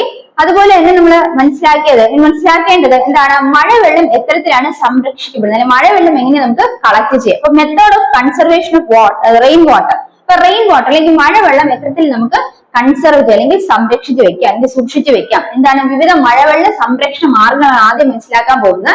അതില് ആദ്യമായിട്ട് തണ്ണീർത്തടങ്ങൾ സംരക്ഷിക്കുക. എന്താ തണ്ണീർത്തടങ്ങൾ? Wetland conservation of wetland. അതാണ് തണ്ണീർത്തടങ്ങൾ സംരക്ഷിക്കുക എന്നുള്ളത് പ്രധാനമായിട്ട് നമ്മൾ മനസ്സിലാക്കേണ്ടത്. എന്താണ് തണ്ണീർത്തടങ്ങൾ എന്ന് പറയുന്നത്? അതെന്താണ്? ഉപരിതല ജലസ്രോതസ്സാണ് തണ്ണീർത്തടങ്ങൾ എന്ന് പറഞ്ഞാൽ ഒരു ഉപരിതല ജലസ്രോതസ്സാണ്, സർഫസ് വാട്ടർ ആണ്. ഇനി അതുപോലെ തന്നെ പാഡി ഫീൽഡ്സ്, അതായത് നമ്മുടെ കൃഷിയിടങ്ങള്, അതുപോലെ പോൺസ്, അതുപോലെ തന്നെ ചതുപ്പ് നിലങ്ങൾ, കൃഷിയിടങ്ങൾ അതുപോലെ ചതുപ്പ് നിലങ്ങളിൽ എന്താണ് വെറ്റ്ലാൻഡ്സ് ആണ്. അപ്പൊ വെറ്റ്ലാൻഡ്സ് എന്ന് പറയുന്നത് എന്താണ് they are natural sings of surface water. അപ്പൊ നമ്മളിവിടെ വെറ്റ്ലാൻഡ്സിനെ കുറിച്ച് മനസ്സിലാക്കുക. വെറ്റ്ലാൻഡ്സ് എന്ത് ചെയ്യണം? അതിലേക്ക് ഈ തണ്ണീർത്തടങ്ങൾ എന്ത് ചെയ്യണം? സംരക്ഷിക്കണം. അത് തണ്ണീർത്തടങ്ങൾ സംരക്ഷിക്കേണ്ടത് ഒരു പ്രധാനപ്പെട്ട മഴവെള്ള സംരക്ഷണ പ്രധാനപ്പെട്ട ഒരു മാർഗമാണ് തണ്ണീർത്തടങ്ങൾ സംരക്ഷിക്കുക, കൺസർവേഷൻ ഓഫ് വെറ്റ്ലാൻഡ്. വെറ്റ്ലാൻഡ് എന്ന് പറയുന്നത് ചതുപ്പ് നിലങ്ങളാണ്, അല്ലെങ്കിൽ എന്താണ് ഈ പറയുന്ന കൃഷിയിടങ്ങളെല്ലാം വെറ്റ്ലാൻഡ് അല്ലെങ്കിൽ തണ്ണീർത്തടങ്ങളാണ്. അപ്പൊ അത് നമ്മൾ സംരക്ഷിക്കണം. അതാണ് മഴവെള്ള സംരക്ഷണ പ്രധാനപ്പെട്ട ഒരു മാർഗം. അതായത് മഴവെള്ളം ഇവിടെയൊക്കെ എന്ത് ചെയ്ത് പ്രിസർവ് ചെയ്ത് വെച്ചിരിക്കുക, അല്ലെങ്കിൽ കൺസർവ് ചെയ്ത് വെക്കുക. എന്താണ് മഴവെള്ളം ഇവിടെയൊക്കെ സംരക്ഷിക്കുക, കൺസർവ് ചെയ്ത് വെക്കുക. ഇനി വനങ്ങൾ നിലനിർത്തുക. എന്താണ് വനങ്ങൾ നിലനിർത്തുക? പ്രൊട്ടക്ഷൻ ഓഫ് ഫോറസ്റ്റ് ഈ വനങ്ങൾ നിലനിർത്തുക. അതെന്താണ് അർത്ഥം? വനങ്ങൾ ഉണ്ടെങ്കിൽ മാത്രമേ എന്താണ് നമുക്ക് മണ്ണൊലിപ്പൊക്കെ തടയാൻ സാധിക്കുള്ളൂ, അല്ലെ? അതുപോലെ മഴ പെയ്യുന്നതിനൊക്കെ സഹായിക്കുന്നതിന് എന്ത് വേണം? മരങ്ങൾ വേണം. അപ്പൊ അത് വനം വേണം. അപ്പൊ എന്താണ് പ്ലാന്റിംഗ് ട്രീസ്? അത് മൂന്നാമത് പ്രധാനം എന്താണ്? വനങ്ങൾ സംരക്ഷിക്കുക, അതോടൊപ്പം തന്നെ മരങ്ങൾ നട്ടുപിടിക്കുക, പ്ലാന്റിംഗ് ട്രീസ്. അത് നമ്മൾ മഴവെള്ള സംരക്ഷണത്തിന് അല്ലെങ്കിൽ മഴവെള്ളം സംരക്ഷിക്കുന്നതിനുള്ള മറ്റൊരു പ്രധാനപ്പെട്ട മാർഗമാണ് ഓർത്തു വയ്ക്കുക. അപ്പൊ എന്തൊക്കെയാണ്? വനങ്ങളെ സംരക്ഷിക്കണം, അതുപോലെ തന്നെ മരങ്ങൾ നട്ടുപിടിക്കണം, പ്ലാന്റിംഗ് ട്രീസ്, അതുപോലെ തണ്ണീർത്തടങ്ങളെ സംരക്ഷിക്കേണ്ടതായിട്ടുണ്ട്. ഇനി തട്ട് കൃഷി അല്ലെങ്കിൽ ടെറസ് ഫാമിംഗ് എന്തിനാണ്? മഴവെള്ള സംരക്ഷണ മാർഗമാണെന്ന് മനസ്സിലാക്കി വെക്കുക. ഇനി കയ്യാലകൾ നിർമ്മിക്കുക, അല്ലെ? കൺസ്ട്രക്ഷൻ ഓഫ് മഡ് വാൾസ്, കയ്യാലകൾ നിർമ്മിക്കുക. അതും എന്താണ്? ഈ പറയുന്ന മഴവെള്ള സംരക്ഷണ മാർഗമാണെന്ന് ഓർത്തു വയ്ക്കുക. അപ്പൊ മഴവെള്ള സംരക്ഷണ മാർഗങ്ങൾ ഏതൊക്കെയാണ്? ഒന്ന് നമ്മൾ മനസ്സിലാക്കേണ്ടത് എവിടെയൊക്കെയാണ് മഴവെള്ളം നമുക്ക് സംരക്ഷിച്ചു വെക്കാൻ പറ്റുക? ഒന്ന് തണ്ണീർത്തടങ്ങൾ, അല്ലെ? അപ്പൊ തണ്ണീർത്തടങ്ങൾ നമ്മൾ ചെയ്യണം? കൺസർവ് ചെയ്യണം, അതിനെ സംരക്ഷിക്കും. തണ്ണീർത്തടങ്ങൾ അല്ലെങ്കിൽ wetland conservation of wetlands അല്ലെങ്കിൽ തണ്ണീർത്തടങ്ങളെ സംരക്ഷിക്കുക. 2, വനങ്ങൾ നിലനിർത്തുക അല്ലെങ്കിൽ പ്രൊട്ടക്ഷൻ ഓഫ് ഫോറസ്റ്റ്. വനങ്ങൾ നിലനിർത്തുക, പ്രൊട്ടക്ഷൻ ഓഫ് ഫോറസ്റ്റ്. അടുത്തത് പ്ലാന്റിംഗ് ട്രീസ്, മരങ്ങൾ നട്ടുപിടിപ്പിക്കുക, പ്ലാന്റിംഗ് ട്രീസ്. പിന്നെ എന്താണ്? കയ്യാലകൾ നിർമ്മിക്കുക അല്ലെങ്കിൽ കൺസ്ട്രക്ഷൻ ഓഫ് മഡ് വാൾസ്. പിന്നെ എന്താണ്? ടെറസ് ഫാമിംഗ് അല്ലെങ്കിൽ എന്താണ്? തട്ട് കൃഷി. ഇതെല്ലാം മഴവെള്ള സംരക്ഷണ മാർഗങ്ങളാണെന്ന് ഓർത്തു വയ്ക്കുക. എന്റെ മക്കൾക്ക് മനസ്സിലായോ മഴവെള്ള സംരക്ഷണ മാർഗങ്ങൾ ഏതൊക്കെയാണെന്ന്? ഇത്രയും മനസ്സിലായോ? മഴവെള്ള സംരക്ഷണ മാർഗങ്ങൾ. ഇപ്പൊ മഴവെള്ളം സംഭരിച്ചു വെക്കാൻ സാധിക്കുന്ന സ്ഥലങ്ങളൊക്കെയാണ് എന്ത് ഈ പറയുന്നതെല്ലാം. ഇപ്പൊ മഴവെള്ള സംരക്ഷണ മാർഗങ്ങളാണ് ഈ പറഞ്ഞത്. എന്തൊക്കെയാണ്? വെറ്റ്ലാൻഡ് കൺസർവേഷൻ അല്ലെങ്കിൽ എന്താണ്? തണ്ണീർത്തടങ്ങൾ സംരക്ഷിക്കുക. 2 പറഞ്ഞതാണ് പ്രൊട്ടക്ഷൻ ഓഫ് ഫോറസ്റ്റ്, വനങ്ങൾ സംരക്ഷിക്കുക. 3 എന്താണ്? പ്ലാന്റിംഗ് ട്രീസ് അല്ലെങ്കിൽ മരങ്ങൾ നട്ടുപിടിപ്പിക്കുക. പിന്നെ കൺസ്ട്രക്ഷൻ ഓഫ് മഡ് വാൾസ് അല്ലെങ്കിൽ കയ്യാലുകൾ നിർമ്മിക്കുക. അതുപോലെ തന്നെ ടെറസ് ഫാമിംഗ് അല്ലെങ്കിൽ തട്ട് കൃഷി. ഇതെല്ലാം മഴവെള്ള സംരക്ഷണ മാർഗങ്ങളാണെന്ന് മനസ്സിലാക്കി വെക്കുക. ഇനി മക്കൾ മനസ്സിലാക്കേണ്ടത് ജലസ്രോതസ്സുകളെ കുറിച്ചാണ്. എവിടെ നിന്നൊക്കെയാണ് നമുക്ക് ജലം ലഭ്യമാകുക, അല്ലെ? ജലസ്രോതസ് പ്രധാനമായിട്ട് 2 തരം ജലസ്രോതസ്സുകളാണ്. ഉപരിതല ജലസ്രോതസ്സുകളും ഭൂഗർഭ ജലസ്രോതസ്സുകൾ. എന്താണ്? ഉപരിതല ജലസ്രോതസ്സുകൾ, ഭൂഗർഭ ജലസ്രോതസ്സുകൾ. അപ്പൊ അതെന്താണെന്ന് ജസ്റ്റ് നോക്കിപ്പോ.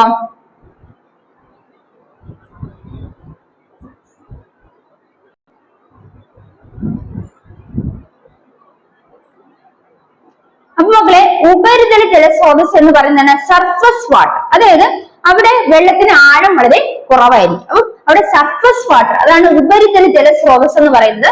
പ്രധാനമായിട്ട് നമ്മൾ കുളങ്ങൾ എടുത്തു നോക്കാം, നദികൾ എടുത്തു നോക്കാം. അതെന്താണ്? അതൊക്കെയാണ് ഉപരിതല ജലസ്രോതസ്സുകൾ എങ്കിൽ സർഫസ് വാട്ടറിന് എക്സാമ്പിൾ ആണെന്ന് മനസ്സിലാക്കി വെക്കുക. ഏതൊക്കെയാണ്?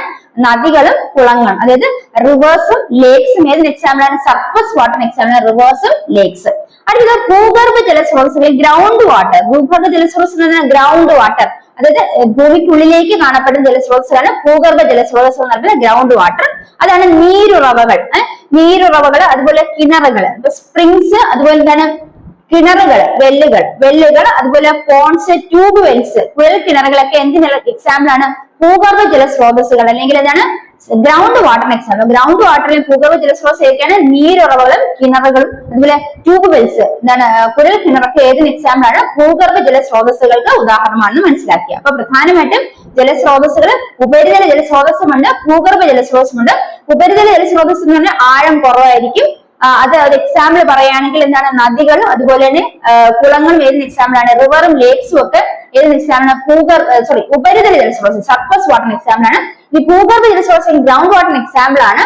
എന്താണ്? വെൽ, അതുപോലെ ട്യൂബ് വെൽസ്, അത് കിണർ, പിന്നെ സ്പ്രിങ്സ്, അതുപോലെ അതൊക്കെ എന്താണ്? നീരുറവൊക്കെ ഏതിന് എക്സാമ്പിൾ ആണ്? ഭൂഗർഭ ജലസ്രോതസ്. ഭൂമിക്കുള്ളിൽ നിന്ന് കാണുന്ന ജലസ്രോതസ്സുകളാണ് ഭൂഗർഭ ജലസ്രോതസ് എന്ന് മനസ്സിലാക്കി വെക്കുക. അപ്പൊ അപ്പൊ ഈ പാഠത്തിൽ നമുക്ക് പ്രധാനമായിട്ട് മനസ്സിലാക്കേണ്ടത് മഴവെള്ള സംരക്ഷണ മാർഗങ്ങളും നമ്മൾ പഠിച്ചു, അത് മനസ്സിലാക്കി വെക്കുക. പോയിന്റ്സ് ക്ലിയർ ആയല്ലോ? ഇനി മറക്കൂലല്ലോ അല്ലെ? ഇനി അതുപോലെ തന്നെ ജലസ്രോതസ്സുകൾ എത്തരത്തിലുണ്ട്, അതിന്റെ എക്സാമ്പിൾസ് നമ്മൾ നോട്ട് ചെയ്ത് വെക്കുക. അടുത്തത് പ്രധാനമായിട്ട് മനസ്സിലാക്കേണ്ട മറ്റൊരു പോയിന്റ് എന്ന് പറയുന്നത്, എന്നാണ് ലോക തണ്ണീർത്തട ദിനം. ഫെബ്രുവരി 2 ലോക തണ്ണീർത്തട ദിനമായിട്ട് ആദ്യം. അപ്പൊ ലോക തണ്ണീർത്തട ദിനം ഏതാണെന്ന് വെച്ചാൽ ഫെബ്രുവരി 2 കൂടെ മനസ്സിലാക്കി. അപ്പൊ തണ്ണീർത്തടങ്ങൾ സംരക്ഷിക്കേണ്ട ആവശ്യകതയെ കുറിച്ച് നമ്മൾ മനസ്സിലാക്കി. അപ്പൊ ലോക തണ്ണീർത്തട ദിനം എന്താണ്? ഫെബ്രുവരി 2 മനസ്സിലാക്കി വെക്കുക. അപ്പൊ ഈ ഒരു പാഠത്തിൽ നമ്മൾ മനസ്സിലാക്കേണ്ടത് ഇത്രയും പോയിന്റ്സ് ആണ്. അടുത്ത നമുക്ക് 13ാമത്തെ ചാപ്റ്ററിൽ നോക്കാം. 13ാമത്തെ ചാപ്റ്റർ ആണ് എന്ത്? പേമാരി പെയ്തിറങ്ങും അല്ലെങ്കിൽ ഇമ്പാക്ട്സ് ഓഫ് ഫ്ലഡ്. അതായത് നമ്മള് വെള്ളപ്പൊക്കത്തിന്റെയൊക്കെ ആ ഒരു കാര്യം അല്ലെങ്കിൽ വെള്ളപ്പൊക്കത്തിനെ കുറിച്ചൊക്കെ നമ്മൾ പല കാര്യങ്ങൾ കണ്ടും കേട്ടൊക്കെ മനസ്സിലാക്കിയിട്ടുള്ളതാണ്. അപ്പൊ അതിന്റെ കുറച്ച് കാര്യങ്ങളാണ് നമ്മൾ ഈ ഒരു പാഠത്തിൽ മനസ്സിലാക്കേണ്ടത്. വളരെ കുറച്ച് കാര്യങ്ങളേ ഉള്ളൂ, നിങ്ങൾക്ക് പഠിച്ചു പോകാവുന്നതേ ഉള്ളൂ. നിങ്ങൾക്ക് അറിയുന്ന കാര്യങ്ങളാണ്, അതുകൊണ്ട് ഇതിൽ വലിയ പഠനത്തിന്റെ ആവശ്യമില്ല. നമുക്ക് ആ ക്ലാസ്സിലേക്ക് കടക്കാം.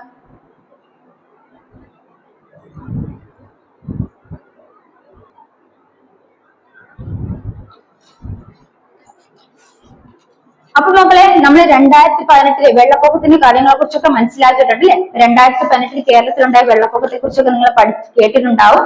അപ്പം അവിടെ നമ്മൾ മനസ്സിലാക്കേണ്ട ഈ ഒരു പാഠത്തിൽ പ്രധാനമായിട്ട് മനസ്സിലാക്കേണ്ടത് പ്രളയം സൃഷ്ടിച്ച ആഘാതങ്ങൾ, അതായത് ഫ്ലഡിന്റെ ഇമ്പാക്ട്സ്, പ്രളയത്തിനെ തുടർന്ന് എന്തൊക്കെ കാര്യങ്ങളാണ് ഇവിടെ ഉണ്ടായത്, അതാണ് നമ്മൾ ഫസ്റ്റ് മനസ്സിലാക്കേണ്ട പ്രധാനപ്പെട്ട പോയിന്റ്. ഇമ്പാക്ട്സ് ഓഫ് ഫ്ലഡ് അല്ലെങ്കിൽ പ്രളയം സൃഷ്ടിച്ച ആഘാതം. നമ്മൾ പറയും വെള്ളപ്പൊക്കം ഉണ്ടാവും, സ്വാഭാവികമായിട്ട് എല്ലായിടത്തും എന്ത് ചെയ്യും? വെള്ളം കയറും അല്ലെ? അപ്പൊ അവിടെ കൃഷിയിടങ്ങളൊക്കെ നശിക്കും. അപ്പൊ ഡിസ്ട്രക്ഷൻ ഓഫ് അഗ്രികൾച്ചർ ഫീൽഡ് അല്ലെങ്കിൽ അഗ്രികൾച്ചർ, കൃഷി നശിച്ചു എന്നതാണ് പ്രധാനമായിട്ട് മനസ്സിലാക്കേണ്ട ഒന്നാമത്തെ പോയിന്റ്. അടുത്തത് ധാരാളം ജീവജാലങ്ങൾക്ക്, അതുപോലെ മനുഷ്യൻ ഉൾപ്പെടെയുള്ള ജീവജാലങ്ങൾക്ക് എന്ത് സംഭവിച്ചു? ജീവൻ നഷ്ടപ്പെട്ടു അല്ലെ? വെള്ളം പൊങ്ങിയപ്പോഴത്തേക്കും വീടുകളിലും മറ്റു സ്ഥലങ്ങളിലൊക്കെ വെള്ളം കയറിയിട്ട് ധാരാളം മനുഷ്യർക്ക് അതുപോലെ തന്നെ ജീവജാലങ്ങൾക്കും എന്ത് സംഭവിച്ചു? ജീവൻ നഷ്ടപ്പെട്ടു. അതായത് numerous living organisms include men lost their lifes. അതായത് ധാരാളം മനുഷ്യർക്കും അതുപോലെ ജീവജാലങ്ങൾക്കും ജീവൻ നഷ്ടപ്പെട്ടു എന്നുള്ളത് മറ്റൊരു പ്രധാനപ്പെട്ട കാര്യമാണ്. അടുത്തത് ഇനി ജലസംഭരണികൾ നിറഞ്ഞൊഴുകി. അപ്പൊ വെള്ളപ്പൊക്കം അല്ലെങ്കിൽ ധാരാളം മഴ ലഭിച്ച സമയത്ത് ഈ വെള്ളം എന്ത് ചെയ്തു? നമ്മൾ സാധാരണ സംഭരിച്ചു വെക്കുന്ന ജലസംഭരണികള് അവരുടെ കഴിവിന് പരമാവധി ജലം സംഭരിച്ചിട്ട് എന്താണ് ധാരാളം വെള്ളം പിന്നീട് ബാക്കി ഇങ്ങനെ മഴ പെയ്യുന്നതനുസരിച്ച് കൂടിക്കൊണ്ടേയിരുന്നു അല്ലെ? അപ്പൊ ജലസംഭരണികളുടെ ആ ഒരു അവർക്ക് ആ ഒരു സംഭരിച്ചു വെച്ചിരിക്കാനുള്ള കഴിവിനും അപ്പുറം എന്ത് ചെയ്തു? വെള്ളം വരികയും അവർക്ക് എന്ത് ചെയ്ത് സംഭരിച്ചു വെക്കാൻ സാധിക്കാതെ വരുന്ന ജലസംഭരണികൾ എന്ത് ചെയ്തു? നിറഞ്ഞൊഴുകി അല്ലെ? വാട്ടർ റിസർവേഴ്സ് അല്ലെങ്കിൽ ജലസംഭരണികൾ എന്ത് ചെയ്തു? നിറഞ്ഞൊഴുകി. Water reservoirs were beyond their capacities. അവരുടെ സംരക്ഷണ ആ ഒരു കഴിവിനെ അതിനെ സംരക്ഷിച്ചു വെക്കാനുള്ള ഒരു ഇതിനെ കാട്ടി കൂടുതൽ വെള്ളം വന്നതിനെ അവർക്ക് വെള്ളം സംരക്ഷിച്ചു വെക്കാൻ സാധിക്കാതെ അപ്പൊ എന്ത് ചെയ്യും? ജലസംഭരണികൾ തുറന്നു വിടുകയാണ് ചെയ്തത് അല്ലെ? അപ്പൊ water reservoirs for beyond their capacities. അപ്പൊ ഡാമിലാണെങ്കിൽ വെള്ളം കൂടിയതിന്റെ ഭാഗമായിട്ട് മഴവെള്ളം കൂടിയതിന്റെ ഭാഗമായിട്ട് അത് തുറന്നു വിടുകയാണ് ചെയ്തത്. അപ്പൊ water reservoirs for beyond their capacities, ജലസംഭരണികൾ നിറഞ്ഞൊഴുകി. അതിൽ മണ്ണിടിച്ചിലുണ്ടായി, ഇപ്പൊ ലാൻഡ് സ്ലൈഡ്സ് ഉണ്ടായി. എന്താണ്? മണ്ണിടിച്ചിലുണ്ടായി, ലാൻഡ് സ്ലൈഡ് ഉണ്ടായി. ഇതൊക്കെയാണ് പ്രധാനപ്പെട്ട ഫ്ലഡിന്റെ അല്ലെങ്കിൽ മഴവെള്ളം അല്ലെങ്കിൽ പ്രളയം സൃഷ്ടിച്ച ആഘാതങ്ങൾ. ഫ്ലഡ് അല്ലെങ്കിൽ പ്രളയം സൃഷ്ടിച്ച ആഘാതം. എന്താണ് ഫ്ലഡ് എന്ന് പറയുന്നത്? മഴവെള്ളം അല്ലെങ്കിൽ വെള്ളപ്പൊക്കം ഉണ്ടാകുന്ന ഭാഗമാണ് ഫ്ലഡ് അല്ലെ? ഇപ്പൊ ഫ്ലഡ് എന്ന് പറയുന്നത് അതിന്റെ ഇമ്പാക്ട്സ് അല്ലെങ്കിൽ ആഘാതങ്ങൾ എന്താണ്? പ്രധാനമായിട്ട് മനസ്സിലാക്കുന്നത് വെള്ളം കയറുമ്പോൾ കൃഷിയിടങ്ങളൊക്കെ നശിക്കും. അപ്പൊ ഡിസ്ട്രക്ഷൻ ഓഫ് അഗ്രികൾച്ചർ. രണ്ട് മനസ്സിലാക്കുന്നത് വെള്ളം കയറുകയാണ്. വെള്ളം കയറുമ്പോൾ അല്ലെങ്കിൽ വെള്ളം കൂടുതലായിട്ട് വരുന്ന സമയത്ത് അത് പിടിച്ചു നിർത്താൻ സാധിക്കാതെ വരുമ്പോൾ എന്താണ്? വാട്ടർ റിസർവേഴ്സിന് നിറഞ്ഞൊഴുകല്, ജലസംഭരണികൾ നിറഞ്ഞൊഴുകി. Water reservoirs beyond their capacities, അവരുടെ സംരക്ഷണ ശേഷിയെ കാട്ടി കൂടുതൽ വെള്ളം എത്തിച്ചേർന്നു. അപ്പൊ അതിന്റെ ഭാഗമായിട്ട് വെള്ളം പൊങ്ങി അല്ലെ? അപ്പൊ ധാരാളം numerous living organisms include men lost their lifes. അതായത് മനുഷ്യൻ ഉൾപ്പെടെയുള്ള നിരവധി ജീവജാലങ്ങൾക്ക് അവരുടെ ജീവൻ നഷ്ടപ്പെട്ടു. അതുപോലെ തന്നെ മണ്ണിടിച്ചിലുണ്ടായി, ഇനി ലാൻഡ് സ്ലൈഡ്സും ഉണ്ടായി. ഇതാണ് പ്രധാനപ്പെട്ട മഴവെള്ള അല്ലെങ്കിൽ പ്രളയം സൃഷ്ടിച്ച ആഘാതങ്ങൾ, ഇമ്പാക്ട്സ് ഓഫ് ഫ്ലഡ് എന്ന് മനസ്സിലാക്കുക. ഇനി ഇവിടെ ഈ ഫ്ലഡിന്റെ ഇമ്പാക്ട് ഇത്രയും കൂടുതലായിട്ട് അല്ലെങ്കിൽ മഴ ഈ പറഞ്ഞ പ്രളയം ഇത്തരത്തിൽ ആഘാതം സൃഷ്ടിക്കാനുള്ള പ്രധാന കാരണം എന്ന് പറയുന്നത്, ഒന്ന് കേരളത്തിലെ ഭൂപ്രകൃതി എന്ന് പറയുന്നത് ഒരു ചരിഞ്ഞ ഭൂപ്രകൃതിയാണ്. കേരളത്തിലെ ഫിസിയോഗ്രഫി എടുത്താൽ കേരളം എന്ന് പറഞ്ഞ സ്ലോപ്പ് ആയിട്ടാണ് കാണപ്പെടുന്നത്. കേരളം ഒരു ചരിവോടുകൂടി ചരിഞ്ഞ ഭൂപ്രകൃതി സ്ലോപ്പ് ഏരിയ ആയിട്ടാണ് കേരളത്തിന് കാണപ്പെടുന്നത്. ഇനി അതുപോലെ മഴ കൂടുതലായിട്ട് വന്നു. അപ്പൊ മഴ കൂടുതലായിട്ട് വന്നു, മഴയുടെ ആധിക്യം എക്സസ് ആയിട്ടുള്ള റെയിനും അതുപോലെ ചരിഞ്ഞ ഭൂപ്രകൃതി, അതായത് മഴയുടെ ആധിക്യവും ചരിഞ്ഞ ഭൂപ്രകൃതിയുമാണ് കേരളത്തിന് ഇത്തരത്തിലുള്ളൊരു പ്രളയത്തിന് ആഘാതം ഉണ്ടാകാനുള്ള പ്രധാനപ്പെട്ട കാരണം. കേരളത്തിലെ ഭൂപ്രകൃതി എങ്ങനെയാണ്? ചരിഞ്ഞ ഭൂപ്രകൃതിയാണ് കേരളത്തിന് ഫിസിയോഗ്രഫി എന്ന് പറയുന്നത് ചരിഞ്ഞ ഭൂമി, സ്ലോപ്പ് ആണ്. കേരളം എന്ന് പറഞ്ഞ സ്ലോപ്പ് ആണ്. കേരളം സ്ലോപ്പ് ആയിട്ടാണ് ലൊക്കേറ്റ് ചെയ്തിരിക്കുന്നത്. ഇനി അതിന്റെ മഴയുടെ എക്സസ് ആയിട്ടുള്ള റെയിൻഫോൾ ഉണ്ടായി. അപ്പൊ അതാണ് ഈ പറയുന്ന പ്രളയം ഇത്തരത്തിലൊരു വലിയ ആഘാതം സൃഷ്ടിച്ചെന്ന് മനസ്സിലാക്കുക. അപ്പൊ അതാണ് ഇത്രയുമാണ് ഈ ഒരു ചാപ്റ്റർ നമ്മൾ മനസ്സിലാക്കേണ്ടത്. പ്രധാനമായിട്ട് നമ്മൾ എന്തിന് കോൺസെൻട്രേറ്റ് ചെയ്യണം? ഫ്ലഡിന്റെ ഇമ്പാക്ട്സ്, അല്ലെങ്കിൽ പ്രളയം സൃഷ്ടിച്ച ആഘാതങ്ങൾ എന്തൊക്കെയാണെന്ന് മനസ്സിലാക്കാം. അതിന് കേരളത്തിന് വേണ്ട ഭൂപ്രകൃതി എത്രത്തോളം അതിന് കാരണമായി എന്ന് വെച്ചാൽ, കേരളത്തിന്റെ ഭൂപ്രകൃതി എന്ന് പറഞ്ഞാൽ ചരിഞ്ഞ ഭൂപ്രകൃതിയാണ്. ആവശ്യത്തിൽ കൂടുതൽ മഴ ലഭിക്കുകയും ചെയ്തതുമാണ് ഇതിന്റെ പ്രധാനപ്പെട്ട കാരണങ്ങളെന്ന് ഓർത്തു വയ്ക്കും. അപ്പൊ ഇത്രയും ക്ലിയർ ആയോ? ഇനി നമ്മൾ ഒരൊറ്റ ചാപ്റ്റർ മാത്രമല്ല നമുക്ക് നോക്കാൻ. യൂണിറ്റ് 14 നമ്മൾ സാമൂഹ്യ സംഘങ്ങളും സാമൂഹ്യ നിയന്ത്രണം, അതായത് സാമൂഹ്യ സംഘം, social groups and social control എന്ന ചാപ്റ്റർ ആണ്. ഇതിൽ പ്രധാനമായിട്ട് നമ്മൾ മനസ്സിലാക്കേണ്ടത് വളരെ കുറച്ച് പോയിന്റ്സ് ആണ്. അതിൽ ഒന്നാണ് നമ്മൾ സാമൂഹ്യ സംഘങ്ങൾ അല്ലെങ്കിൽ സോഷ്യൽ ഗ്രൂപ്പ് എന്നുകൊണ്ട് അർത്ഥമാക്കുന്നത് എന്താണെന്ന് മനസ്സിലാക്കാം. അപ്പൊ എന്താണ് സോഷ്യൽ ഗ്രൂപ്പ്, എന്താണ് സോഷ്യൽ കൺട്രോൾ? ഈ രണ്ട് പോയിന്റ്സും കൂടെ ക്ലിയർ ആയാലും ഈ ചാപ്റ്റർ തീർന്നു. അത്രയും മാത്രം നിങ്ങൾ ഇവിടെ നിന്ന് നോക്കിയാൽ മതി. അപ്പൊ നമുക്ക് എന്തൊക്കെയാണെന്ന് നോക്കിപ്പോവാം.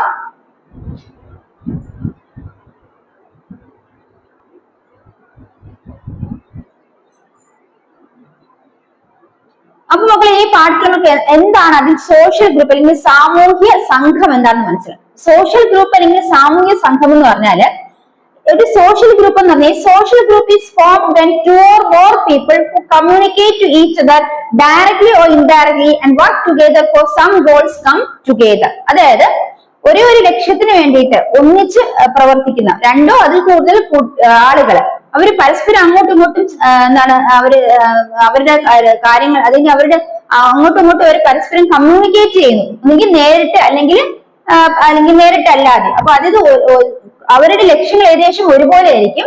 അപ്പൊ അങ്ങനെ എന്താണ് ഏതോ ഒരു ലക്ഷ്യത്തിന് വേണ്ടിയിട്ട് ഒന്നിച്ചു ചേർന്ന് പ്രവർത്തിക്കുന്ന രണ്ടോ അതിൽ കൂടുതൽ ആളുകളെയാണ് എന്ത് പറയുന്നത്, അവർ പരസ്പരം ചിലപ്പം അങ്ങോട്ടും ഇങ്ങോട്ടും ആശയവിനിമയം നടത്തുകയും ചിലപ്പോൾ പരസ്പരം നേരിട്ട് ആശയവിനിമയം നടത്തിയിരിക്കാം അല്ലെങ്കിൽ നേരിട്ട് ആശയവിനിമയം നടത്താതിരിക്കാം. അപ്പൊ അങ്ങനെ പരസ്പരം ആശയവിനിമയം നടത്തി ഒരു പർട്ടിക്കുലർ ലക്ഷ്യത്തിന് വേണ്ടി പ്രവർത്തിക്കുന്ന രണ്ടോ അതിൽ കൂടുതൽ ഗ്രൂപ്പിലുള്ള ആളുകളെയാണ് എന്ത് വിളിക്കുന്നത്, സോഷ്യൽ ഗ്രൂപ്പ് അല്ലെങ്കിൽ സാമൂഹ്യ സംഘം എന്ന് വിളിക്കുന്നത്. അപ്പൊ സോഷ്യൽ ഗ്രൂപ്പ് അല്ലെങ്കിൽ സാമൂഹ്യ സംഘം എന്ന് പറഞ്ഞാൽ അതിൽ രണ്ടോ അതിൽ കൂടുതൽ ആളുകൾ കാണും.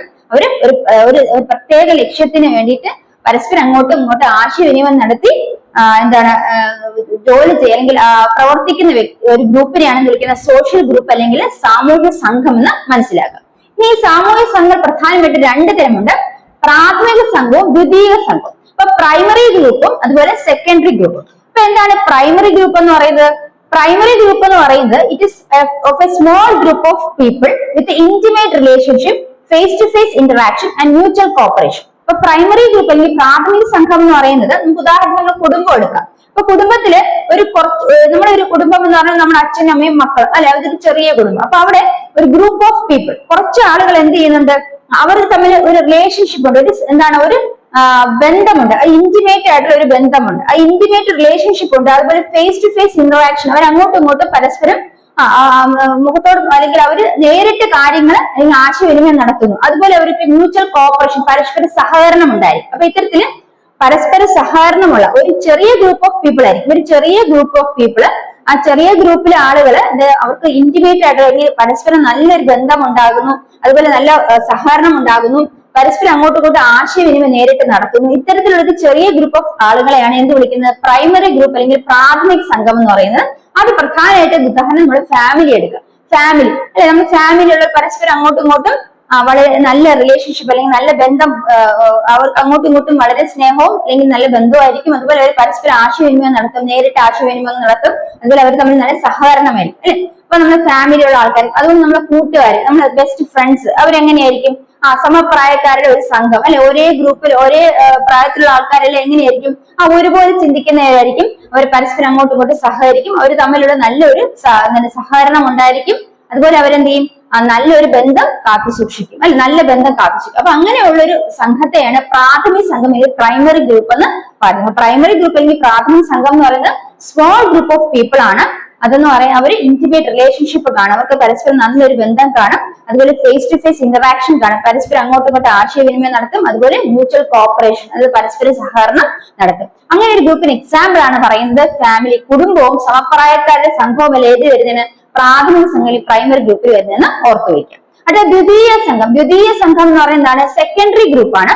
ആ സെക്കൻഡറി ഗ്രൂപ്പ് എന്ന് പറയുന്നത് അവിടെ റിലേഷൻഷിപ്പ് ഉണ്ടായിരിക്കും. പക്ഷെ ആ റിലേഷൻഷിപ്പ് എന്ന് പറയുന്നത് എന്താണ്, ഒരു മെമ്പേഴ്സിന്റെ ഒരു കോമൺ ആയിട്ടുള്ള കുറച്ച് ആവശ്യങ്ങൾ നടത്തിപ്പോകുന്നതിന് വേണ്ടിയിട്ടായിരിക്കും അവർ ഗ്രൂപ്പ് ചെയ്തിരിക്കുന്നത്. അതായത് ഉദാഹരണത്തിന് ഒരു ഫുട്ബോൾ ടീമിലെ അംഗങ്ങൾ അവരെന്ത് ചെയ്യും, ഫുട്ബോൾ ടീമിലെ അംഗങ്ങൾ പരസ്പരം സഹകരിക്കുകയും ഈ പറയുന്ന റിലേഷൻഷിപ്പ് മെയിൻറ്റെയിൻ ചെയ്ത് എന്തിനായിരിക്കും, ആ ഒരു കളി ജയിക്കുന്നതിന് വേണ്ടിയിട്ടായിരിക്കും. അപ്പൊ ആ ഒരു മെമ്പേഴ്സിന്റെ ഒരു പ്രത്യേക ആവശ്യം നിറവേറ്റുന്നതിന് വേണ്ടിയിട്ട് പരസ്പരം സഹകരിച്ച് അല്ലെങ്കിൽ റിലേഷൻഷിപ്പ് കീപ്പ് ചെയ്ത് പോകുന്ന ആൾക്കാരെയാണ് എന്ത് വിളിക്കുന്നത്, സെക്കൻഡറി ഗ്രൂപ്പ് എന്ന് വിളിക്കുന്നത്.